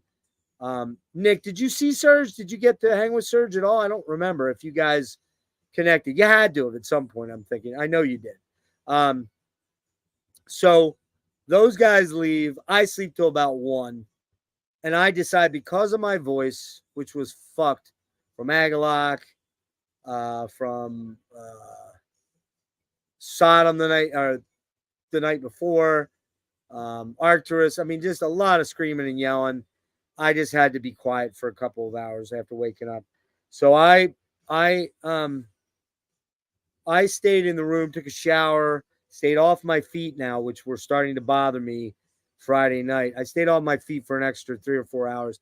This is when I didn't go over early. Jimmy wanted to see a Vulst on the Marketplace stage. I think Nick, you went to see a Vulst with him, I believe. I did not get over to the area, the MDF area, until about a half hour before Forbidden. So about 5:45, 5:45 in that range. And I missed out on Severe Torture, Impure, Noisy Neighbors, Yellow Eyes, Contaminated, and Perdition Temple. Now, I will say I really wanted to catch Perdition Temple. I really did want to kind of try to catch a little of severe torture, but I didn't. I had to think about me making it long term through the fest, so I didn't go for any of that. So I get over there. I walk over by the stage. Yeah, about like I said, maybe I was about 45 minutes there, and I see Craig LaCicero. He sees me and goes like this, and goes, "Wait a minute," because he was talking to somebody. He came over. We chatted briefly. A couple minutes, 5-10 minutes, something like that. Super cool, Craig. You were awesome. But unfortunately, I had left all the shirts for Saturday and Sunday people in my car. And because of my feet, I decided I'd mail them to them. It was just not worth it, wear and tear wise, on my feet to go out there. So, let's see, where are we at here? So Craig and I get a picture. Check out Instagram for all the pictures and stuff. I don't think I'm gonna bring anything up here. I don't have it loaded. Oh, wait, I do have it loaded in my computer, don't I? Let me check something. Hold on here. I don't know if I can. Hold on. Whoa, whoa, whoa, whoa, whoa, whoa, whoa, whoa, whoa, whoa, whoa. All right, bear with me 1 minute here, guys. I don't know if I can do this, but let's try it.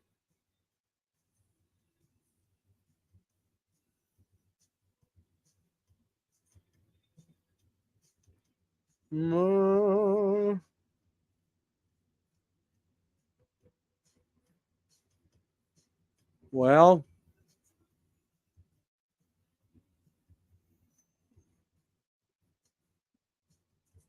wait. All right, am I still live, guys? Am I still live? Can somebody let me know if I'm live? I just had something weird happen. Don't fuck with me. Am I live? I am live. Okay. I can't share the pictures. I got to figure out how to do that. I don't know why. But most of them are a good percentage of them are up on Instagram already. There's a couple sets I still have to do from some of the earlier bands like Atheist, Crip Sermon. Although maybe I did those. I can't remember. I'll have to go check. Anyway, go check out my Instagram for all the vids and all that stuff like that. I am going to put together a proper, real video where I edit shit and everything like that. So we'll see what happens. But all right. So Forbidden. What the fuck? What the fuck? First of all, Norman Skinner absolutely deserves to be there. Is he Russ Anderson? No. Is he as good as Russ Anderson? I don't know. But all I know is he's fucking awesome. And they sounded fucking incredible. Tight beyond tight. Like tighter than a nun's butthole again. I'm just telling you, man. These fucking guys are prime. They've been playing a lot of fests, some local shows. They are savage as fuck. Incredible. Just mind-blowingly killer, okay? I don't quite understand why they played as early as they did. I think they should have at least been up where Sacrifice was, in my opinion, or maybe on the inside power plant stage. They could have been the headliner there. I'm not sure I understood that, but whatever. They did have some issues with monitors. The monitor guy, Craig, was pretty outspoken about it on his Instagram. And I gathered there was some go back and forth there that wasn't great. And they couldn't do their intro. They ended up doing it later. But anyways, they did all stuff off the first two albums. Savage as motherfucking hell. Just incredible. And like I said, I got to meet Matt Camacho, had a nice little talk with Norman Skinner, and later on, a bit later, sat down and had a nice conversation with Steve Smythe. Nicest guy ever. All right, moving on. The Skinless, Deathhammer, Intestinal Disgorge. Didn't go to any of those bands. And the reason was because John called me or texted me and said Jason's friend, John's best friend, Aaron, hi Aaron, and Nick, who was Jason's best friend, who was also 6'8", was like fucking freakishly tall, but one of the nicest dudes I met at the fest the whole time. they decided to go over to this really nice restaurant that was right next to the stage, the entranceway to the whole thing. And I was a little worried because I knew it was a nice hoity-toity high-end restaurant. And I was like, man, I just ate a little bit ago because I did eat earlier. Jimmy and I had gone and got tacos at Taco Fiesta around the corner from our hotel. And I'm going to tell you straight up, Taco Town, Taco Fiesta. I don't know. You decide. Go eat there. If you go to there next year, whatever, go to Taco Town, Taco Fiesta. They're 1 and 1A. Fucking amazing food. Anyway, so I wasn't really that hungry initially when I got over there, but I went in and we ended up watching Sacrifice's set from inside. We could hear it. Kind of regretted that a tiny little bit. Not that I was hanging out with the Aga dudes, but that I didn't catch Sacrifice live out in the parking lot watching it. Seemed like they were fucking super savage and killer, but I missed that. Jakobsa also played around that time off of Sacrifice, along with Cemetery Piss. Ah, man, your name's Cemetery Piss. I'm probably not checking you out, and I didn't. All right, next up, got Vomitory, Dread Sovereign, Lack of Interest, and Ninth Realm. All those are kind of in and around the same. And I'm hanging out with John and the Aga dudes like pretty late. I caught the very tail end of Vomitory, but I run into the Vomitory guys later. That's coming up on Sunday. So I kind of missed Vomitory. Really missed. I wouldn't have missed all of it. Dread Sovereign, I wanted to check out. Didn't. Lack of interest. I had a lack of interest. Next up, Dismember. Fucking member. Was not going to miss that.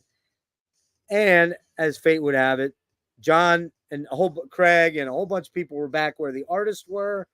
People that I'd met and talked to, Jason, Nick, Aaron, the sound girl for, I think Sarah is her name, for Agalok. She and her boyfriend were back there, and I'd gotten to know them a little bit from being in the trailer. And so I came up, and John's like, well, come back here. And I'm like, well, I don't have a wristband back there. And he goes, come on. And he let me in right up by the stage, man, right up by the stage. Unfortunately, a lot of other people had that idea that were in the band's entourages, and we all ended up by the side of the stage. So after about 40 minutes or so of the set, and by the way, it started raining at this point, by about 35 minutes into the set, huge fucking giant guys in green t-shirts show up, and if you're not an artist, get out of here. And they push the artist way back too, way back. So they kicked me out, even though it was the only time I was a dick. The only time I was a fucking smartass. The whole festival. This guy was kind of getting in my face, giving me shit, and I'm like, dude, I'm with that guy. He's one of the artists. He let me back here. You don't have a wristband? Get out of here. He has to get you a wristband. I'm like, well, there you go, John. I'm out of here. So he kicked me out, but I got tons of footage, tons of great stuff.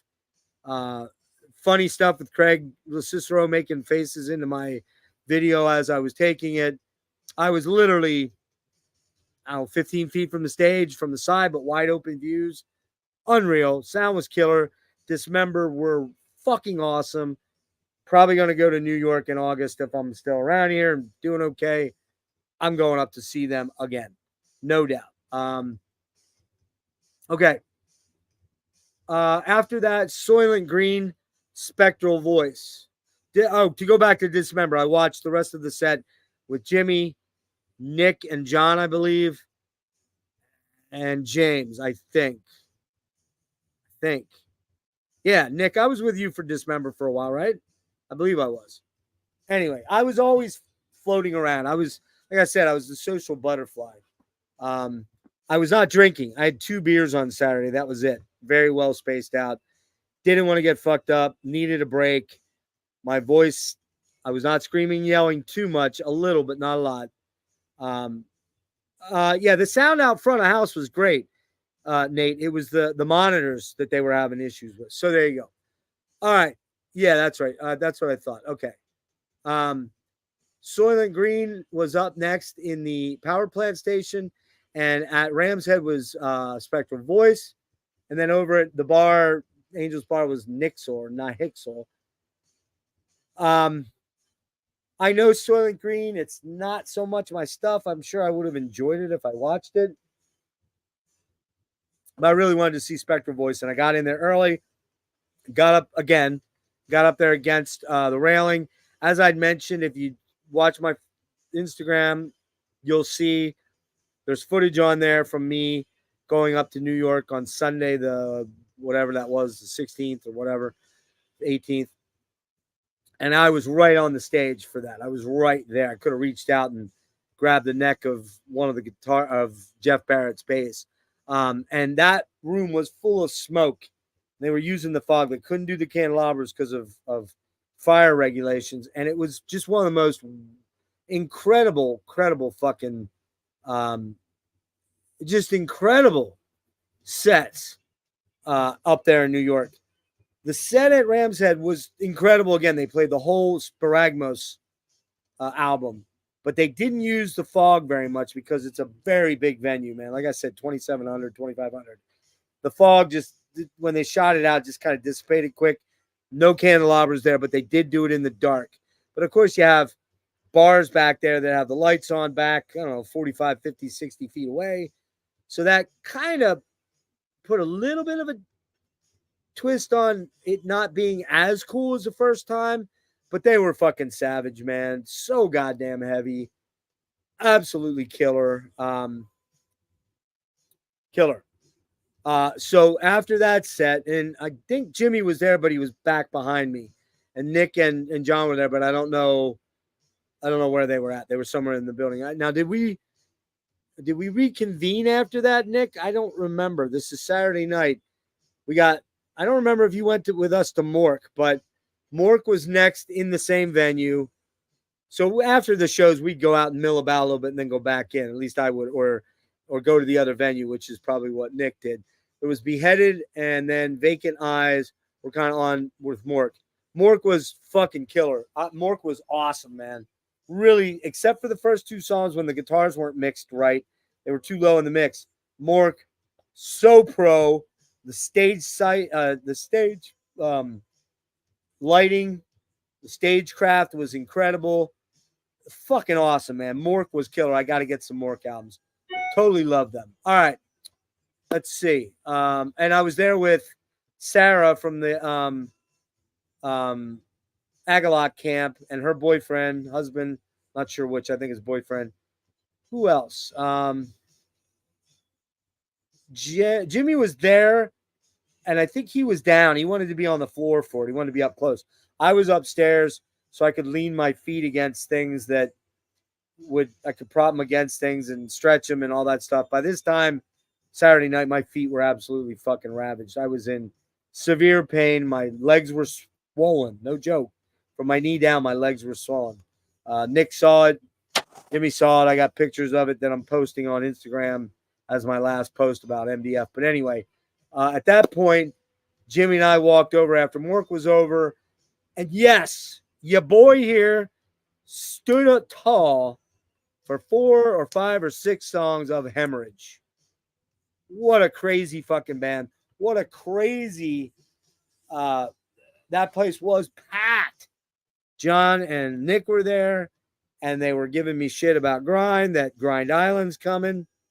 Doubt it. But I did enjoy Hemorrhage. They were crazy wild, heavy as balls, weird as fuck. The singer was like, I don't know, he's got to be 50, and he's ripped like a mofo. Yeah, incredible. Yeah, it was good.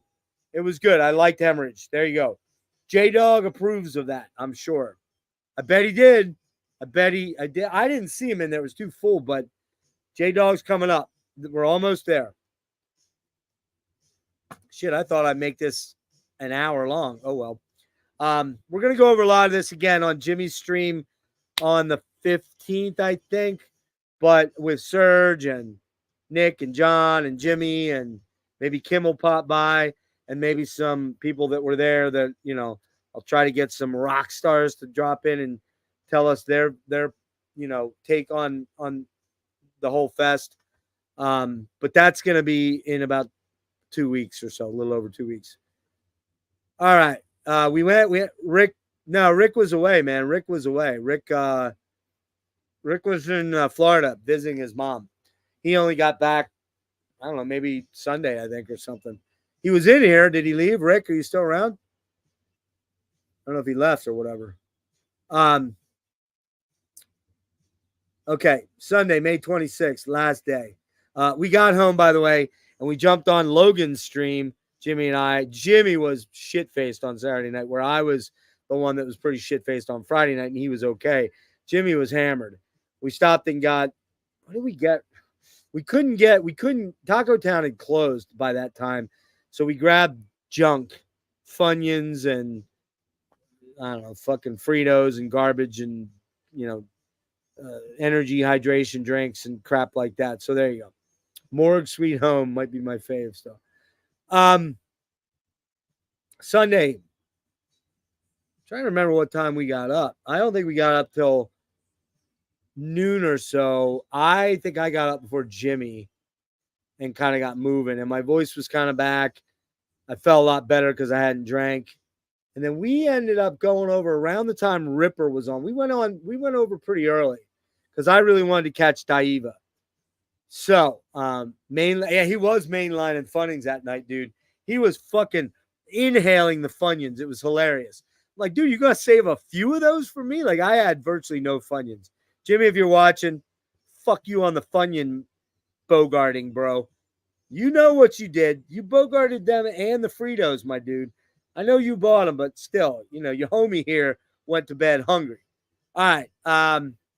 Where are we at? So we go over, we meet up with Nick and John at IHOP. Man, that was the best $30 fucking omelet comboed with blueberry pancakes and fucking, I got all kinds of other shit and coffee I'd ever had, man. IHOP, mega props to IHOP. There we go. Props to IHOP. You fucking guys rule. That was the shit. We had a blast at IHOP, busting each other's balls. It was awesome. Our waitress was very kind. I think her name was Milan. She was a sweetheart. She probably was like, oh my God, these freaky long hair fuck. Well, I'm the only guy with long hair. Those guys all have short hair. But I was IHOpping it hard, man. My point was to eat as much food as I could early on so that I didn't have to eat until very, very late. Probably not a healthy strategy, but it worked. All right, so Ripper was playing on the outdoor stage.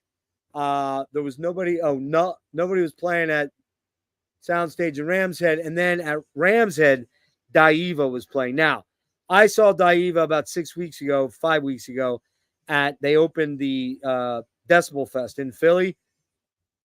Oh my God, I love this fucking band. I love this band. It's 3/4 of Crip Sermon. It's Steve Jansen, sick ass fucking guitar player. Sick as fuck ass guitar player. Frank Chin playing bass. He's the guitarist in Crip Sermon. And then the drummer is the same drummer, Enrique, for both acts. I don't know about you guys. If you know Daiva, if anybody's checked Daiva out, if you haven't, fucking get on it now. So Daiva was the only other band I bought merch from. I bought their LP, which I believe is a splatter. Oh, look at that. Look at that pretty splatter. The album is called, because I'm terrible at remembering that shit. Fuck, man. Oh, God, it's in red. I can't fucking read it. Hold on.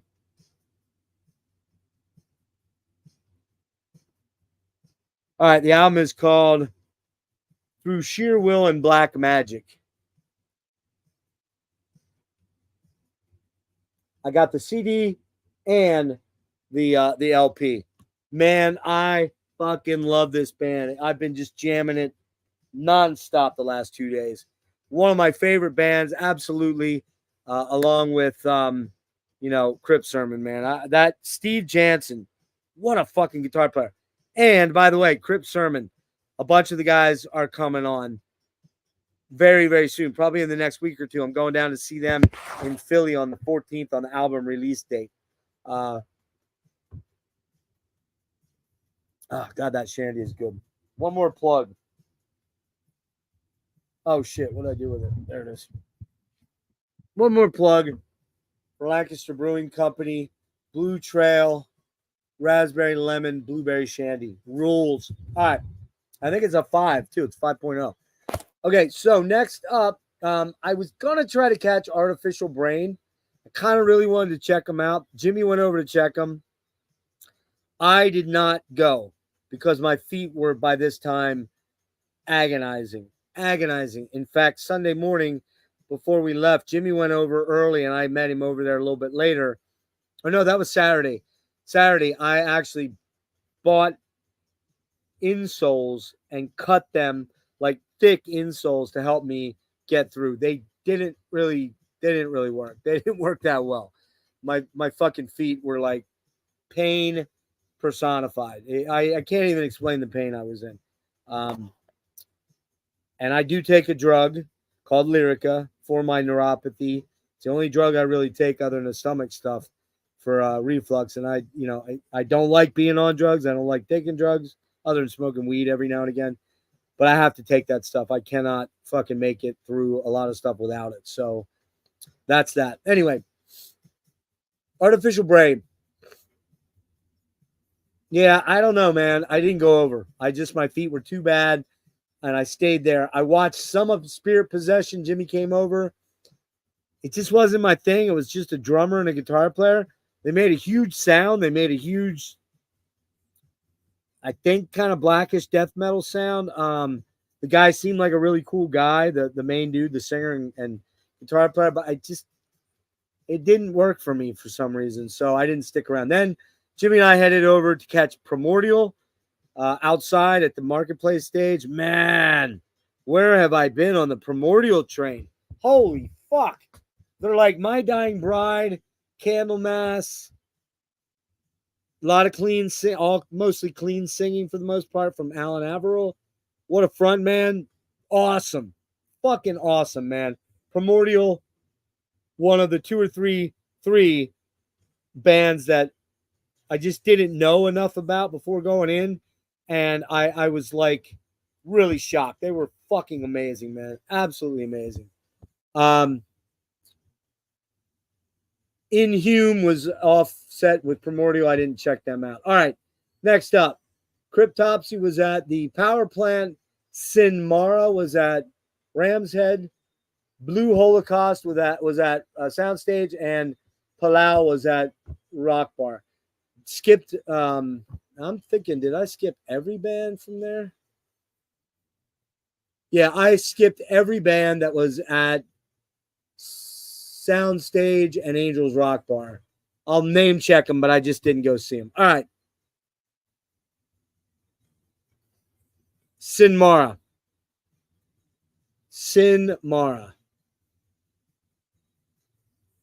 Jesus fucking Christ. Man. So incredibly good. So incredibly good. I was stunned at how fucking awesome they were. Their vocalist was savage and guttural and but cool as fuck. Their stage lighting was cool as fuck. The guitar players were awesome. Their drummer was fucking amazing. Absolutely fucking insanely killer band. I need to try to find their albums. I think they have 2 albums and an EP. I hear they're not easy to find. So I got to try to find them. If anybody has a lead on how to get them cheaply or decently, let me know. Okay, Cryptopsy, I'm not a fan. I don't really like the vocalist. I don't really get into their triggered drum thing. It was an easy pick to go to Sinmara. Jimmy's with me at Sinmara, by the way. Next up, Abath. Man, I struggled.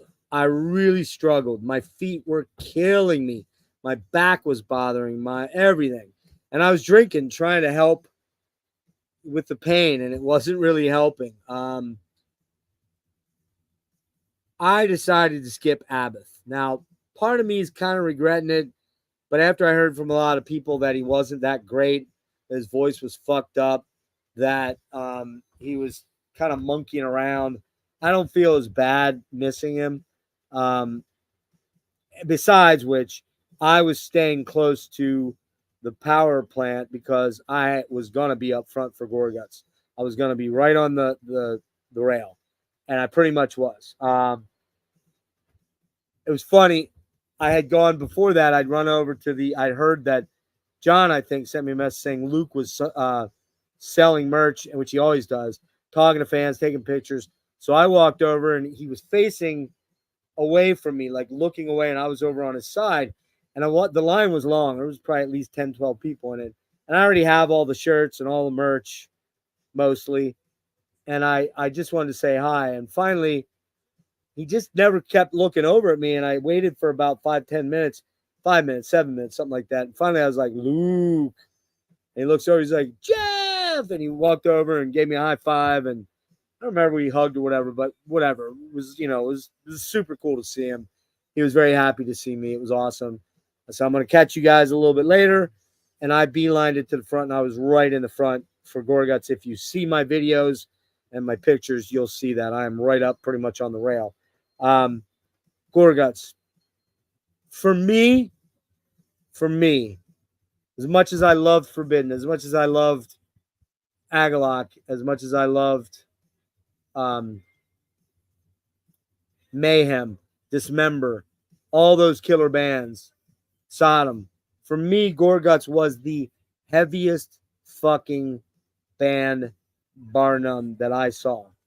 Yes, I skipped a lot of bands, so you can say, well, you missed all the. By heavy, I mean just crushingly fucking heavy, technical, skull fucking, man. They just were and Luke has that. He's so gregarious and kind, and you don't envision that voice coming at him, but he was amazing. Of course, I'd run into Kevin earlier in the fest and talked to him briefly. I ran into Colin earlier in the fest, talked to him briefly, just briefly, because they were heading to get their shit together to go do their set. Gorguts, absolutely fucking incredible. All right, so next up, I missed Grave Miasma. I really would have liked to have seen Grave Miasma, but they were offset to Gorguts. No way I was skipping that. Jig AI, whatever that is, at Soundstage, no idea, no clue. Iron Lung, no idea, no clue. Nest, again, at the Angels Bar, no idea. Nuclear Tomb I saw open for Horrendous, I think it was Horrendous back in January. Pretty good band, but local band, Baltimore band. So probably easy to see if I want to. Grave Miasma, I really missed. All right. I was rocking a Death Spell shirt, dude. I do have a Death Spell shirt. That was the first night. I like Death Spell. I just don't like the fucking asshole that sings for them, and sang for them, if he's still there. But yes, I did. You got me. You caught me. I like Deathspell, though. I don't like the guy that, I don't like Miko, but I have some Deathspell. I don't talk about it much, but I do. I think they're an incredible band, but I just wish they'd get a different singer. Anyway, then we ran over to Mayhem. And this was the band that, if I was honest, besides Agalloch and Forbidden, this was the band I was anticipating seeing the most. Because Jimmy was really hyping him up, and he wasn't wrong. He just wasn't wrong. We got there maybe about 2 songs in, got fairly close, not super close, but fairly close. And wow. Just amazing, man. Just fucking sonically, visually, stagecraft wise, they were fucking amazing, man. They did some assorted tracks, and then they did the kind of mysterious day mysterious Dom Satanis. And man, as soon as I started hearing Freezing Moon, I'm like, ah. So I watched that. I think they did Funeral Fog. I'm not really sure of all the songs they did, but and we caught, I believe we caught the end of it. I did move back from where I was to go back to where Jimmy was. And by this time, my feet were fucked. Now, Jimmy wanted to catch. Oh, I know. I did leave a little bit early from Mayhem because I wanted to catch Bloodbath and get a good spot. So, raced over to the other side. Again, keep in mind, this is like 3 blocks. So, I get over the other side. I get right up near the front for Bloodbath. They come out. They open with So We Die. I caught 3 or 4 songs, and then the heat up there and the closeness of everybody in the mosh pit. I was very near it, and I was not in the mood to deal with it. So I left and went to the back and watched the rest of the set from back there. And then that's when I ran into our buddy James, our good buddy James from Aussie, who was everywhere you turned around. James was there.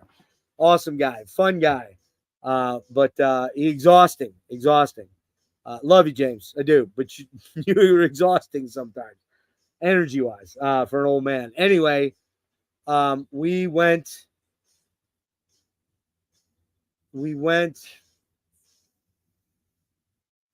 What happened? I'm trying to remember. We wanted to see Archgoat, but I know. I went off to go over to the James and I went to the merch tents, which I had stayed away from, other than one time walking over there to find Luke. I did not run around the merch tents. Now you might be like, why? Well, I'll be honest with you. I've already spent a fuck ton of money at this point, and I kind of was like, man, I just don't want to spend a lot of money, but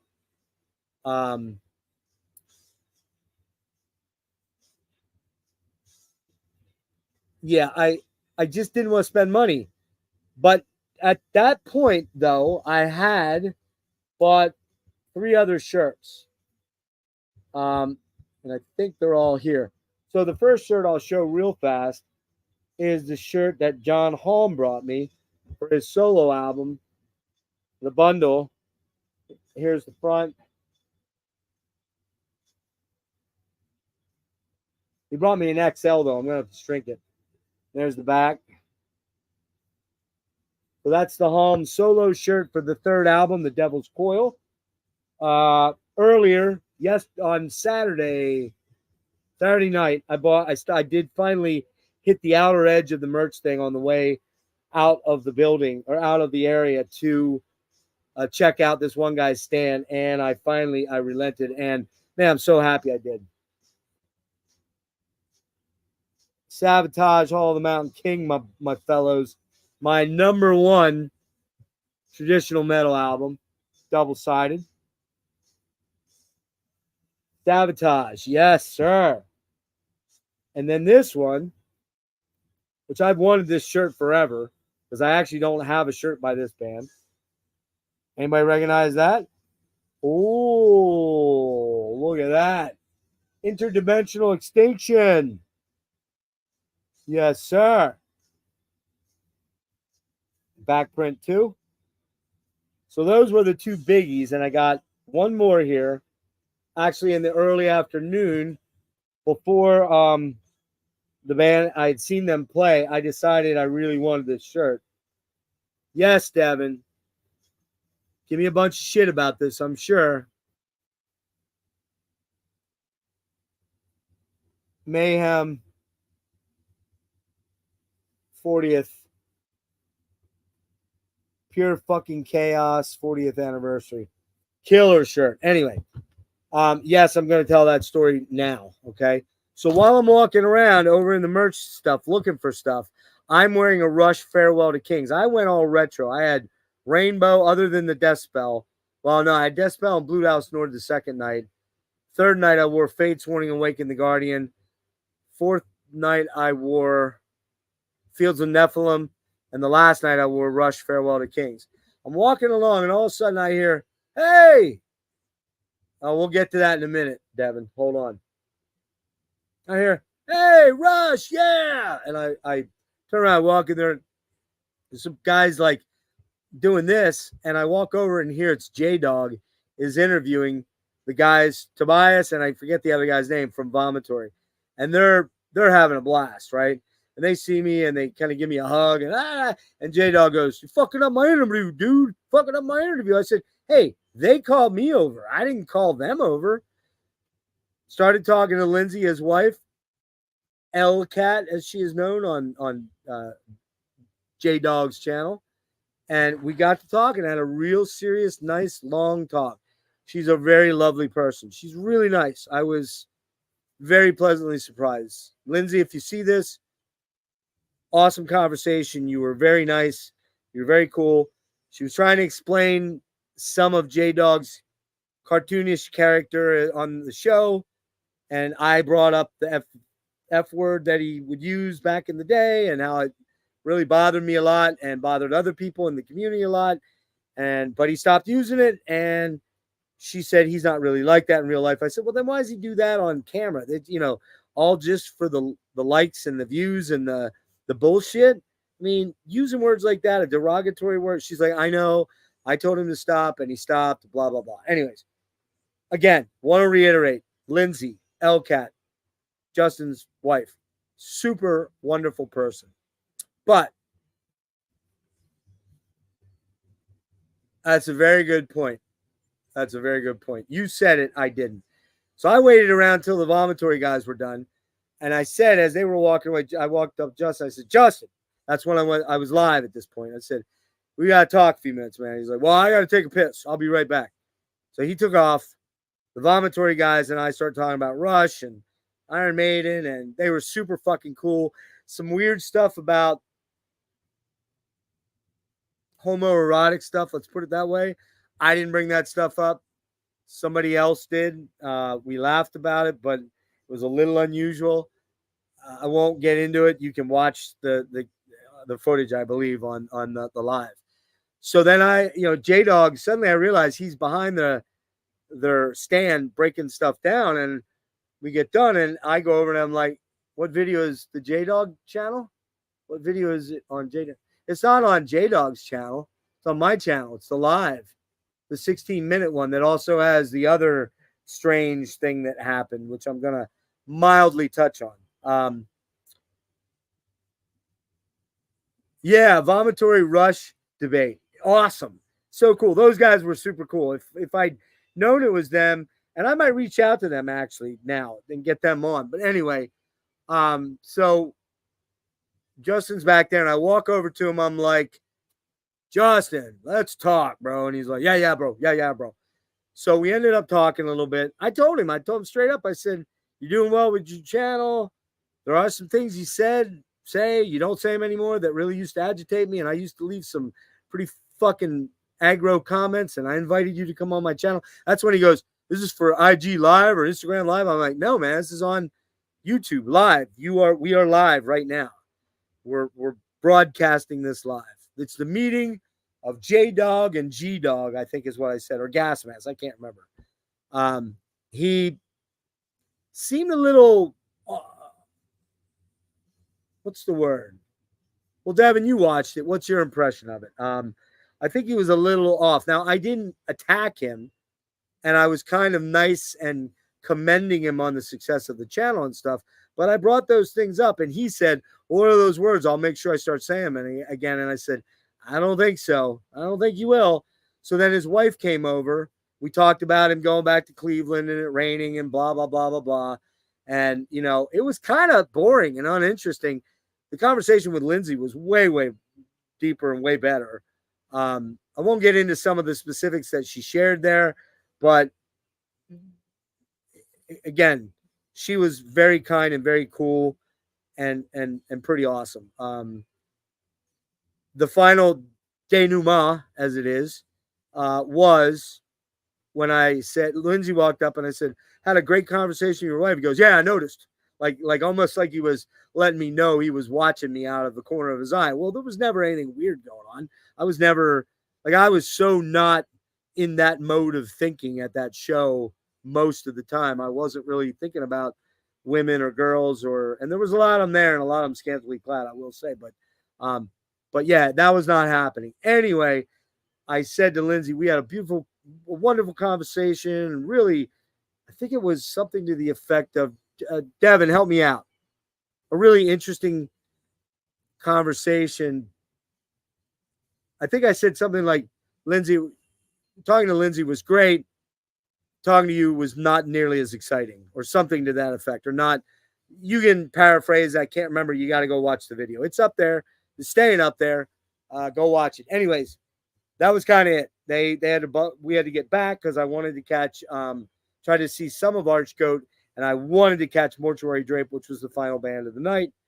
We headed back, and in the head back, I ran into Kevin Huffnagel, Jason Walton, a bunch of other people, and one particular person that was there that I'm not going to name names, but you can watch it and see. I reached out to very briefly, quickly before going in to see Mortuary Drape to kind of apologize for what I felt I was came off a little arrogant when I met this person in New York. And, well, you can watch the rest and you can figure out how that went. And it didn't go so good. I didn't really appreciate what was said and how it was said. And it was the only interaction of the entire fest that was kind of unpleasant for me. And I don't understand it. Don't really understand why it happened the way it was, that it did. I don't bother this person at all, but they seem to want to put me in my place, which is funny since I'm old enough to be their dad. But anyway, moving on. You can form your own opinions if you watch the last part of that video. Headed in with Jimmy to catch Mortuary Drape, and oh my fucking God. Oh my God. Mortuary Drape, along with Sin Mara, Primordial. Those are my three bands that I was like, wow. They blew my fucking doors off. Mortuary Drape was a fucking amazing. Absolutely one of the most killer sets I've ever seen. Man, dude, just absolutely fucking incredible. There were bands I liked a little bit more, mainly because of nostalgia and, familiarity. I didn't know any Mortuary Drape. I've seen them. I watched Jimmy and I listened a little bit the night before, but I didn't really know them. Man, gonna get every one of their albums. Doesn't matter what they cost. I'm getting them. I am a Mortuary Drape fanboy hardcore. The singer is like 18 feet tall. I kid you not. The rest of the guys, the bass player is amazing. Guitarists are incredible. Drummer's killer. Just so good, man. How I never really knew them is beyond me. I don't know. I just don't get it. But Mortuary Drape closed that vest out like in amazing style. Archgoat I missed. I fucked up and missed Archgoat. So that's in the, and it was because I was talking to Kevin and Jason and doing my, my what's the social butterflying thing. Because I was out there hanging out for a good 20 or 25 minutes with those guys, and I missed Archgoat. I really wanted to see them, not because I'm a huge fan, but I just wanted to see what they were like, and I goofed that up. So, all right, couple final thoughts here, and I'll get rolling. Because we're at the 2-hour mark, which is insane. Extortion, Archgatheus didn't catch them. Iron Lung didn't catch them. Goetia, which I think is that a local band? Maybe, I don't know. And Poon Tickler, I miss Poon Tickler. I know Nick probably went to see Poon Tickler. I bet my life that he went to see Poon Tickler. Probably one of Nick and John's favorite sets was Poon Tickler. And after that, Jimmy and I went into the Taco Town again. Those guys got a shit ton of my money. And there was Luke and Colin and Kevin. And Luke was signing and taking pictures. And he ended up talking to me for a good bit, asking how my experience was and how long I'd been down and blah, blah, blah. And just super. Luke is just one of the nicest human beings ever. Luke, thank God you have the beard back. Thank God you have the beard back. And we grabbed food, went back to the hotel, and I grabbed a shower. We were up for about an hour. I forget what we were doing. We were watching some of the J-Dog meeting. Won't you take me to Taco Town? Talk about it, talk about it, talk about it, talk about it. Do. I get it. All right. Anyways, enough of that shit. Yes, Ben, Sodom was there, but you missed all that. We already talked about them. They were day 1 and day 2, pre-fest and the second day. And I have these to thank Sodom for. My $400 glass is broken, but I took the insurance. I'm getting a free pair in 10 days. All right. To wrap this up, I crashed about 4 a.m.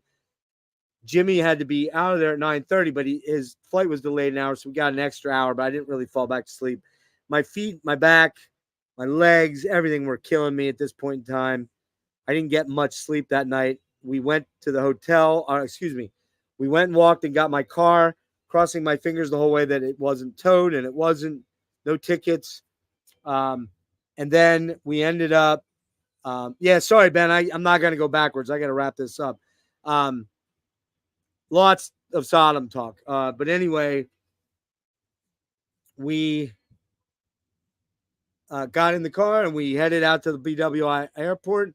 And I was home at 12:30 p.m. that night, man. And John and Nick, as he said, they stayed up all night and their flight left at 6:10. That must have been fun. I would have needed some Xanax or something to sleep on the plane. But, man, I'm going to guess that Jimmy, John, and Nick saw more bands than I did. I'm almost sure of it. But I was very strategic in who I wanted to see and only missed about 5 bands I really would have wanted to see. You can't see everyone. It's impossible. You can't catch the beginnings of sets of big name bands unless you leave the other bands early. Yeah, I didn't see that many. Let's see. Let's count them. All right.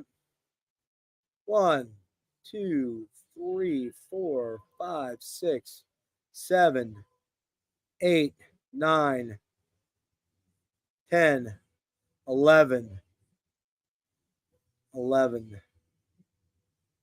12, 13, 14, 15, 16.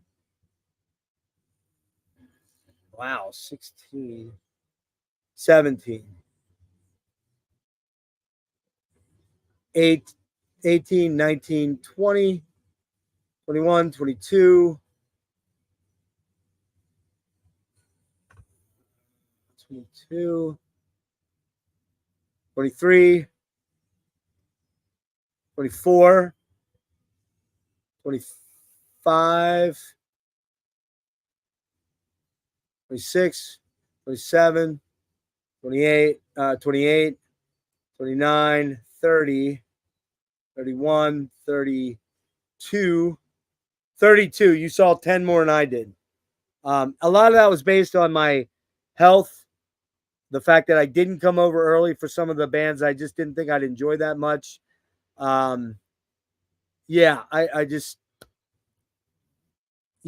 didn't do any caffeine. I think I only had caffeine on Sunday.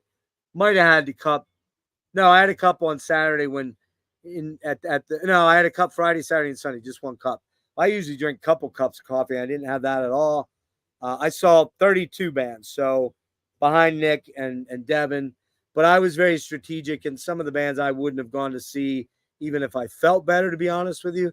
Yeah, I know, dude. You want more grind in my diet. Yeah. But Nick, I'm trying to remember the end of the night. A mortuary drape. Did we connect at all at the end and say goodbye? I can't remember. I was a little drunk Sunday night, but not shit hammered like Wednesday, Thursday, Friday. I think we met. I can't remember, man. I can't remember. Maybe we didn't. I don't remember, man. Anyway, yeah. I don't know what to say, man. Oh, I forgot to show you the big another shirt. So here's the Maryland Deathfest shirt.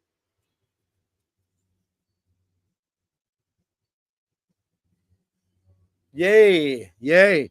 The back is all the bands, the whole lineup. Let's see. I don't know. Anybody got any questions real quick?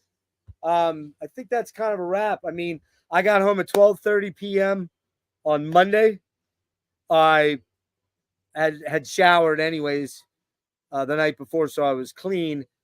I climbed into bed and maybe was awake for 15 minutes. Slept till about 6:30 Monday night. Was awake, started doing posting and kind of just getting my feet to stop throbbing. And I ended up going to sleep at like 3 a.m. and sleeping till noon on Tuesday. Tuesday, I had an eye doctor. No, what did I have? I had something going on Tuesday. And here we are at Wednesday. I'm kind of back on a semi-normal schedule now. Just to let everybody know, I'm going to run it down again. The bulk of the t-shirts are going out tomorrow. If you paid me, they're going out. And again, most everyone, with the exception of Devin, has paid me. But he doesn't want one anyways. But I told him he has to pay me shipping. You have to pay me shipping, fucker. All right, what else? So yeah, those shirts will go out. Peter, if you're watching, I'm looking into shipping one to you and finding out how bad the damage is going to be. Let's see, what else? What else? I just have to say, man, the organizers of this fest are just heroes, man. It's amazing what they do and what they put on and what they bring. That fest brings, I'm guessing, a couple $1 million to the city of Baltimore and all the merchants there, particularly in that area, the bars, the alcohol, for the venues, the food, man, just the hotels, obviously, the record store over in Fells Point. There's a number of places in Fells Point we didn't even get to go check out and eat because it was the opposite way of the venue area.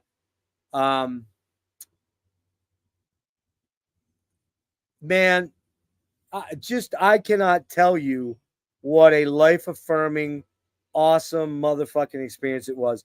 I was there with good friends, including Nick. Okay, yeah, a little bit. Jimmy, John, Serge, Kim, all my friends and bands who were incredibly accommodating and wonderful to me, except that one guy.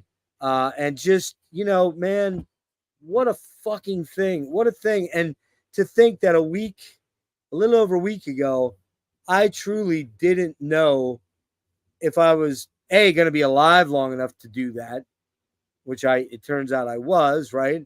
And B, whether I could physically get through it, man. And I did. And you know what? I'm just going to say it. This is not me being arrogant. It's not me being full of myself, but I'm a motherfucking warrior.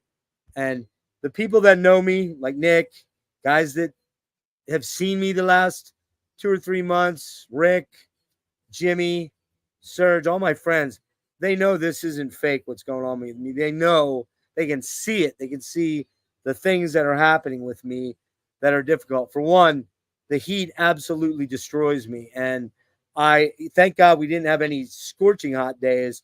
And the one day that was really hot, the Aga dudes took me in their air conditioned camper. But man,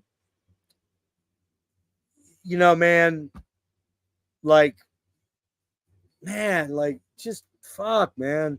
Like, I'm feeling emotional about it. Like, I almost feel like I could cry. It was such a great experience with great people, and hats off to the entire staff, except for that one guy, the monitor guy. You can fuck off. And not that I met you or know anything about you, but all my friends who were in bands said you sucked. Man, just fucking stellar time. And I think, thinking back on it the last few days, I believe that the reason I had so much fun, the reason I felt so alive, the reason I enjoyed every minute with the exception of the pain in my feet and my legs is because Devin wasn't there. What a way to end it, huh? Right there. I'm kidding, Devin. You know I'm kidding. I wish you would have been there. Yeah, J-Dog's not that tall. He might be 2 inches taller than me, maybe 5'9". Maybe at the most. All right, I'll run through comments quick. And come on, man. All right, coming back here real quick. I'll start here at IHOP.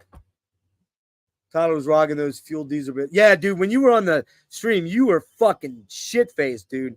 You were hammered. You couldn't even put your words together right. You were slurring and blah. And then you kind of disappeared. And then about 45 minutes later, I guess you were watching. You're like, I'm out of here, guys. I'm too fucked up. All right. So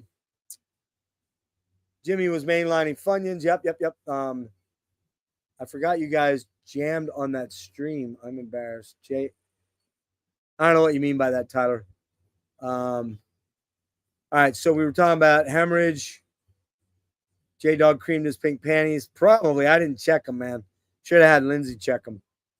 Jimmy was mainlining Funyuns. Yup, jumped in. Oh, jumped in. Forgot you guys jumped in. Yeah, we jumped in for an hour on Saturday night, man. That was fun. Jimmy was hammered too, by the way. All right. What do we got here? Tyler was rocking those fuel. Yep. IHOP rules. Ripper was sick. Yeah, missed him. The barrel aged meat. Okay. They ruled in Philly.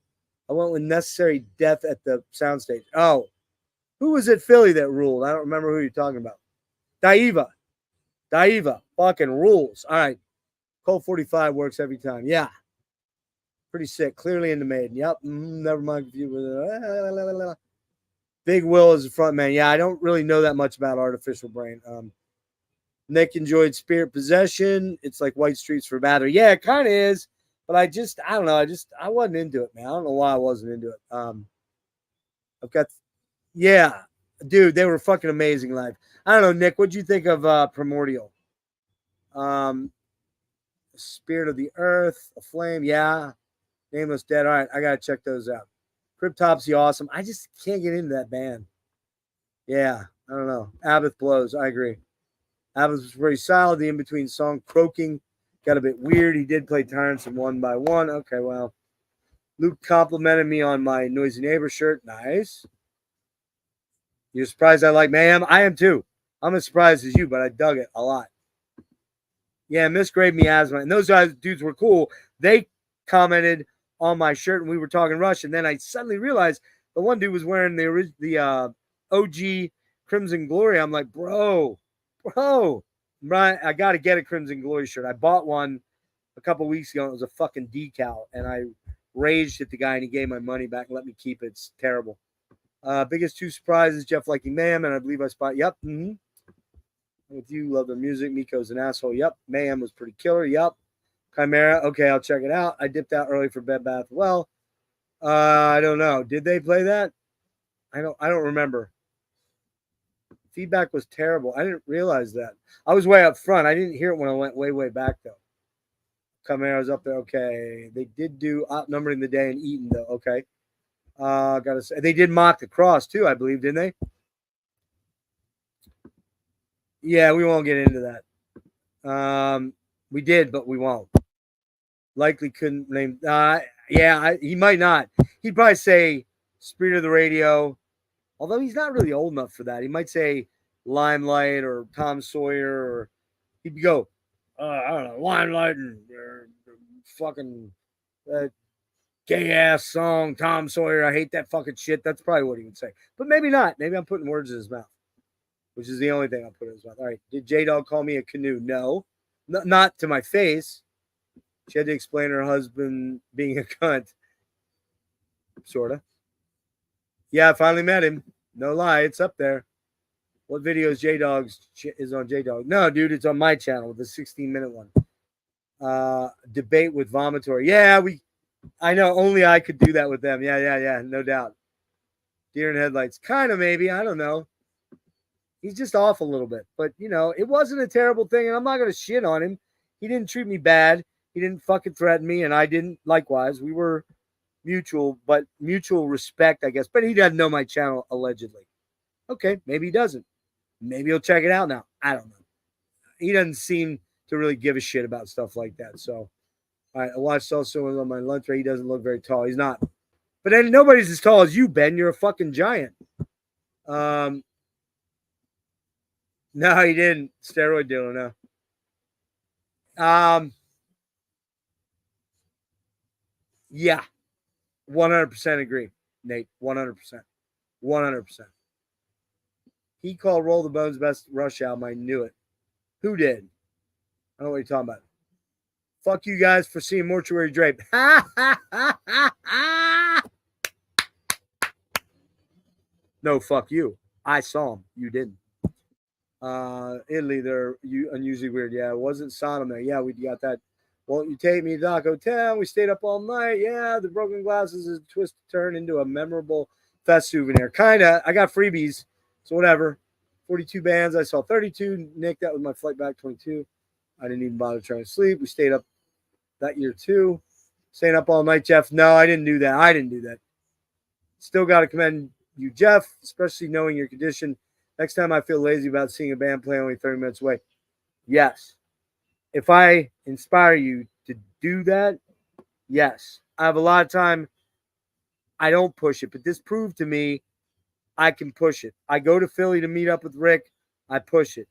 I do have to rest up a lot, but I'm never letting that stop me. No fucking way, man. No way.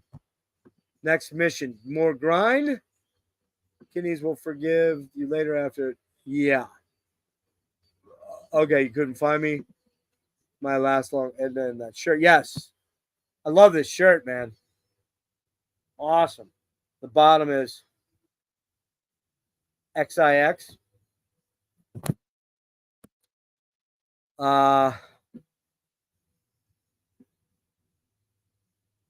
He didn't want, okay, he didn't want us to make us all feel short. Well, there was a guy, Jason Walton is very tall, probably Devin's size 6'3", 6'2", 6'4". And his friend Nick was fucking 6'8".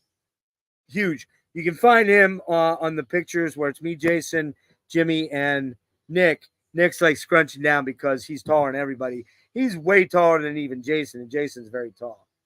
All right, man. Catch you later. We will be doing a recap with, again, Nick, Jimmy, Serge, maybe Kim, me, John.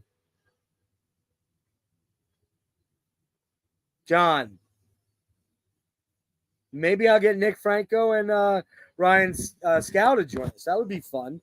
Going to try to work that out. What else? Let's see. What else?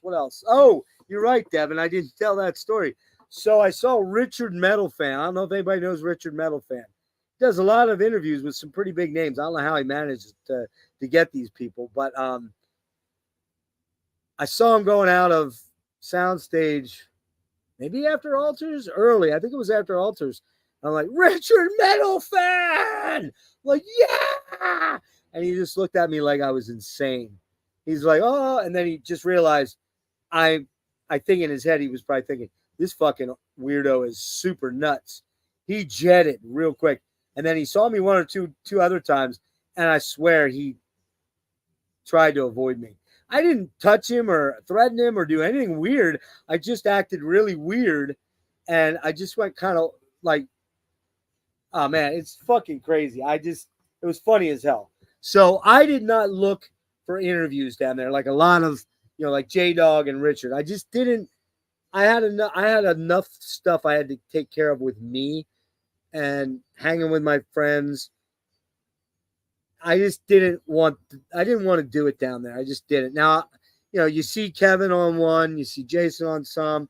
There is a video that I'm trying to locate with John Holm actually windmilling to Dismember, which is hilarious. I think Craig LeCicero's on one, but I didn't. Yes, 2XL, bud. 2XL, mate. Already packed up. You're all good. I don't think he will, but maybe he will. I don't know. I told him, I said, we shit on you sometimes, but whatever, all right. Getting Agalock on again would be fun. I don't know if they'll be on the post fest, although I mentioned something to Lurkst being John Holm, by the way, in my phone, because we are going to do a deep dive. John and I and Jeff Wagner are going to do Rush Redux. We're going to revisit the Rush catalog again, and I'm not going to watch my original. I'm going to see where my ranking, how far off I am from the first time. That's going to be coming up. I'm definitely getting Jason on. Hunter's going to be coming on. What else? I I know I'm forgetting some stuff. Ryan and Nick from SOT. What else, man? I know there's going to be some other people coming on. So yeah, so we're gonna start working on that stuff. Did he really at the fest or after the fest? Probably at the fest, I guess. Does that guy speak English very good? I imagine he doesn't. I don't know. I just thought that guy like spoke Satan-ese or something. But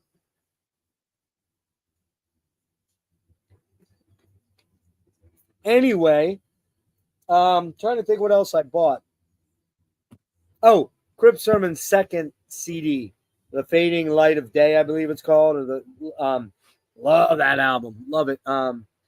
So yeah, Crip Sermon coming up on Saturday. Mike Browning from Nocturnus AD is coming up. Stephen Wilson on the 6th. And I'm going to start lining up a lot more interviews now that Decibel Fest is out of the way and I don't have that to concern now. Shows I'm going to tomorrow night, I think, if I'm up for it. Skeletal Remains. What else? Hold on. I really was thinking about going to Striper. They're doing an acoustic thing. That is literally 5 minutes from my house. Might still do it, but the tickets were kind of salty, I thought. And so I don't know. I'm not sure I'm going to do that. We'll see. What else? Oh, Crip Sermon on the 14th. And Night Necrot in June. And I am trying to get the Necrot guys to come on. Oh, Overkill on Friday, I believe. Locally here, that's local, real close by. What's this? No, wait, I'm in. Fuck. God damn it, you fucker. All right, what's on the 6th?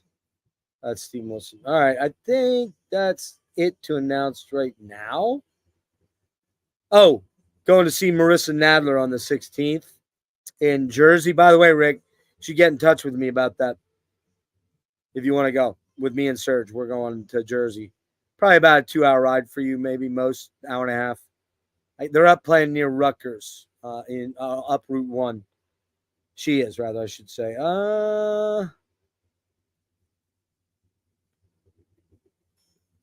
Yeah, the 24th, I'm seeing Necrot. And I know there's other shows. Oh, July, Tomb Mold and Horrendous. I'm going to do a couple of shows. So there you go. That's kind of it, man. I think we've knocked it all out of the park. You'll hear some of this stuff again on Jimmy's channel, but I'll probably be doing the least amount of talking since I already did it on here. Let those guys kind of go and feed off and riff off of them. We'll let you know when that's coming up. I believe it's going to be the 15th, I think. So, yeah, thank you to Jimmy, to all my friends in bands, to Serge, to Kim, to Nick and John. Again, to all the people at the, that do the Maryland Deathfest, to Kelly, especially, to Kevin, to Luke, all those dudes, man. John Holm, major, huge thanks to John and all the Agalot guys, Don, Jason. Steve Smythe, I forgot to tell that story. We were leaving the restaurant where we watched Sacrifice from, and as I'm leaving, me and Nick were the last two guys to leave. Not Nick, the Croc Nick, but Jason's friend. And I see Steve Smythe sitting there all alone. I'm like, I know that guy. And he looks over at me. He's like, looks at me like, I don't know you. And I'm like, well, I don't know you, but I'm this guy. And he's like, oh yeah, okay. And I must have heard about the streams. He was never on any of the streams with Lo Cicero and the band. That was Contos. I didn't see Contos. I was kind of bummed I didn't see him. But yeah, other than that, sat down with Steve and had a nice long talk with him. Was going to get a picture with him, but he had told me that he had a respiratory disease. It wasn't COVID, but I was a little concerned sitting that close to him. So I hope nothing happens there. But yeah, see you, Nate. Wear my Deicide shirt. Yeah, I might do that. Yeah. Yeah, so there you go. Any questions? Any comments?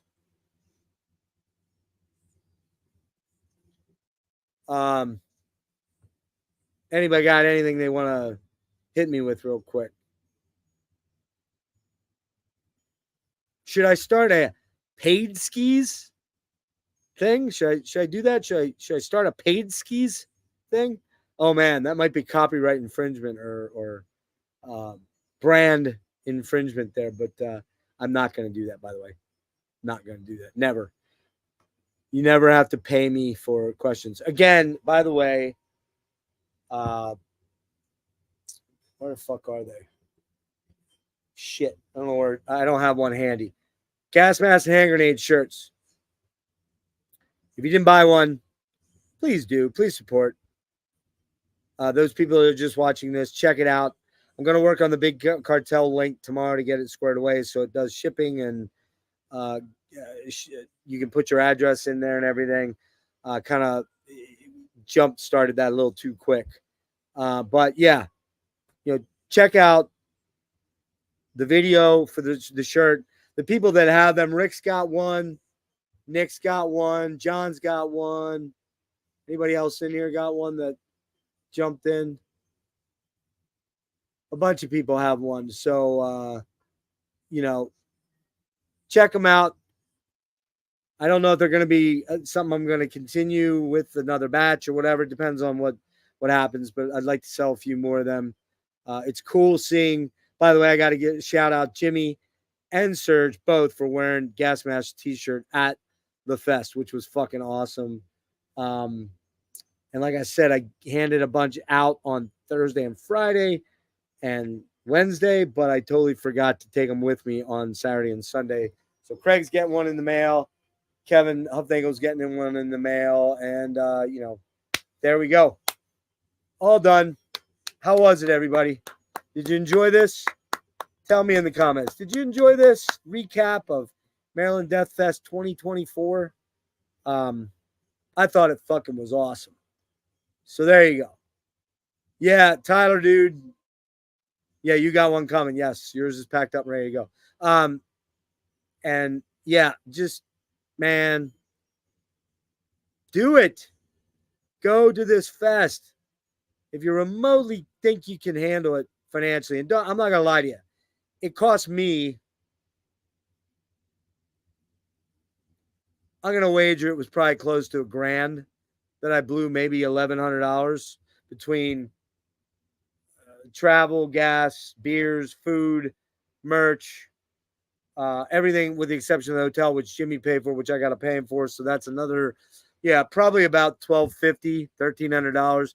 You're not doing this I didn't have to fly anywhere though. Keep that in mind. So, that was a big expenditure I didn't have to worry about. Again, huge thanks to Jimmy. He knows why. Love that fucking dude. One of the coolest guys I've ever met in my life. We had such a great time. Got along so good.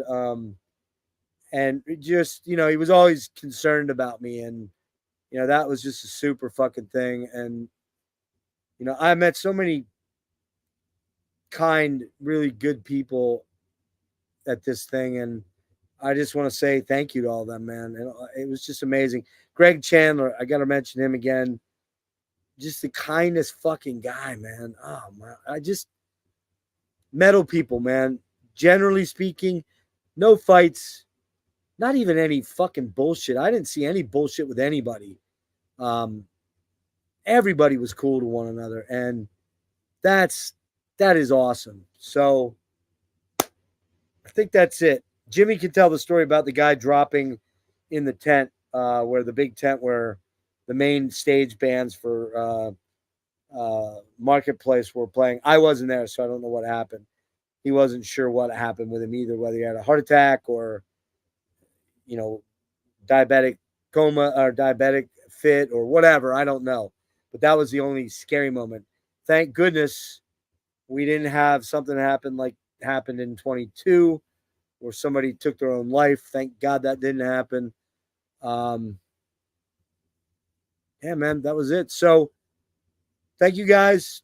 Thank you very much for being here. Go check out all the lives that I did on site. I think there's 14 or 15 of them. Most of them are short, a couple minutes. Some I try to get the bands in. some I talked to, some of the rock stars I ran into. I didn't do it with Agalak, which is weird. I don't know why I didn't do it. And I didn't do it with Forbidden or Gorguts either. Strange. Like during when it happened. Maybe I did do it for Gorguts. I don't remember. Go check them out. And yeah, so if you're flying in or you're coming from a further away place, you gotta spend some money, man. You better put away $3,000. You better put away $3 to $4,000. It's gonna be expensive. Just ask Devin; he knows all about it. So, Devin, I'm not doing $10 paid questions. Inflation, 15. So, paid Skaroodies, paid skis, whatever it's called. All right, Devils. I gotta go. I gotta get a shower and try to decompress because I got to get a lot of stuff done tomorrow. So awesome seeing you all. Thank you for being here, Rick. Really wish you would have been there, man. You would have had a fucking blast. Devin, I'm still on the fence about you. I don't know. Could have give or take, And yeah, Tyler, you got to come in for this. You got to do it. And I don't see Logan tonight. Logan's got to come up, man. Ben, you got to come down, bro. Nate, you got to come in. I know you probably can't because you got young kids. Brian Arkham, you motherfucker. You have older kids. I get it, but you got to come in for this. Got to do it. So we're talking about for 25 renting. Jimmy and I are talking about getting all kinds of people involved and getting a sublet on a small house or whatever, a condo or something like that where we have, kitchen, living room, TV, blah, blah, blah, blah, blah. Well, we had a TV in the and we had a nice hotel, by the way. But yeah, that's it. Adios, peeps.